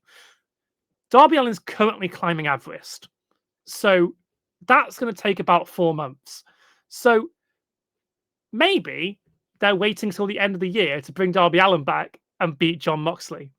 But currently, the fan base is fucking hating this. So why not put it on Swerve, who everyone loves? The reason is because you're right, you're building to something special, hopefully. But it's like the Roman Reigns and the John Cena stuff. People hated Roman Reigns and John Cena. So when they built up to the big moments didn't work because no one wanted to see them. Yeah. And you run the risk of that happening here. It's the risk that happened with WrestleMania 40, with Cody losing at 39. That Bloodline story for a year was garbo. And it might have ended up leading the final match to be unsatisfying. But it didn't. So, who knows? I mean, I have thoughts about that match too. It was a whole thing. Well, we'll get onto that because our next episode will be WrestleMania 40, and it will probably be 4 hours long because this has been 2 hours of talking about wrestling. Yeah. The only other thing I'll say is there might be a world where the plan is to have Ospreay win the tournament and have Ospreay and Moxley at All In. And maybe that's the day that Ospreay wins the belt and becomes the world champion. The only thing that doesn't make sense about that is previously All In 1 and 2, well, 3 and technically 2 and 3 because the original pay-per-view that was the progenitor to AEW was All In, were stadium shows in London. And this one is a stadium show in Texas. If you're going to have Ospreay win the belt at All In, do it in London. Not in Texas. Anyway. So how was your first AEW pay-per-view, Steve? I really enjoyed it. It was weird to not be invested in the characters because I didn't know the backstory, but it was still fun to watch the wrestling. And especially because I recognized so many of them from WWE as well, which was very different from my first AEW experience, which was back when they did their first ever show, which was where Cody destroyed the throne with the sledgehammer. That's the show that I watched, right? Mm-hmm. That was completely I didn't enjoy that at all. The wrestling was great, but I didn't know any of them, right? I didn't know any of the people in that show except for Cody and Dustin. So it was very weird to watch that match with zero investment going into it, right? And I was like, "What the fuck? What are we doing? What is the point? How do I relate?" It was struggling. But this one, I think because I recognize so many of them from before, but also it was a much better show than that one. I also saw that show 8 years ago, right? Or 7 years ago, whenever AEW first dropped, which was I think I was in Boston at the time, which was at least 5 years ago. So to see just to watch that from an outside perspective, not knowing the story and now learning the story while talking to you, I really enjoyed it. I like the vibes. I like the cohesiveness. I like the fact that they did fucking 10 matches in 4 hours, which WWE would not do. And I like that we barely got through 10 matches in 2 hours. Yeah, fair. I like that they also had very little time between matches. It was like go, right? We were 50 minutes in, we were on the third match, and I was like, what the fuck, bro? This doesn't happen. But they still had coherent promos, and they still had coherent backstory enough that I could put pieces together without being invested in what had happened so far. And I think that was also really cool. So I liked it. Great. Yeah. Overall, I liked it as a pay. It was not as good as the last one. The last one was a much better pay-per-view, even though it had a worse main event. But I think like it had more variety in the card. Like this is a lot of 1v1 matches with no stipulations, which is fine. You don't want to overstep. That's what WWE used to do. They overstepped and it became boring. But this was like and like every match was was from fine to good to great. I don't think there was anything on this that was like, match of the year contender.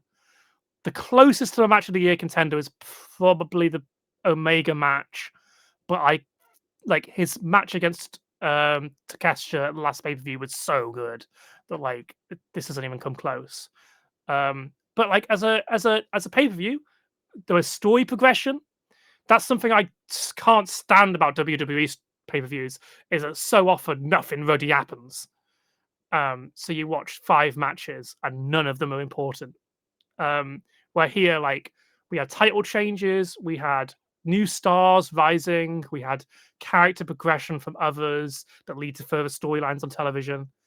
I think AEW has evolved as a product. Like when they did Double or Nothing, which is the one that you saw, they didn't have TV, so all they had was their internet content, which if you weren't fully into, you wouldn't necessarily know who the stars were. And they were doing shows pay-per-view by pay-per-view, which if you're not used to these indie stars, you wouldn't have engaged with as much. I didn't mind because I was ready for an alternative to WWE at that point. I was ready for AEW, and I was super on board with all of AEW leading up to it. So that's why I really enjoyed that show. Whereas like this show was a solid pay-per-view in a year where you've got to move stories forward. Double or Nothing will probably be the same next month, and I'm really looking forward to All In. But yeah, thank you for letting me make you watch AEW. Yeah, of that course. was not like I said, yeah, I had a good time. That was not the plan for this podcast. The podcast was planning to go and watch every WWE pay-per-view. So we'll be back, or we won't be back, and it'll be the first time you're watching this because this pilot was a great test, or you've seen it because it's okay. We are going to watch WrestleMania Night 1 and 2 of 41. I think the best way to do it is that we watch the whole show and then do a podcast that is the length of WrestleMania Night 1. Yeah, I think we should record it at the same time, but maybe we release it as two episodes. I think that is the way to do it. Yeah. I also think this might make it into the edit. This might not make it into the edit. We need to fucking take a break halfway through this podcast. Yeah. this is too long. And not do it 1 hour before or like 3 hours before we have a game, because I am exhausted and I have to produce it in an hour. So that is great. So thank you very much for watching pay-per-view. We had a great time. If no one watches this, it doesn't matter. We're in charge. Nobody can stop us. We're Eric Bischoff. Yeah. We don't have a sign-off. It's just bye. Bye. 1, 2, 3, and we've been pinned in the middle of the ring. And that's the end. Bye.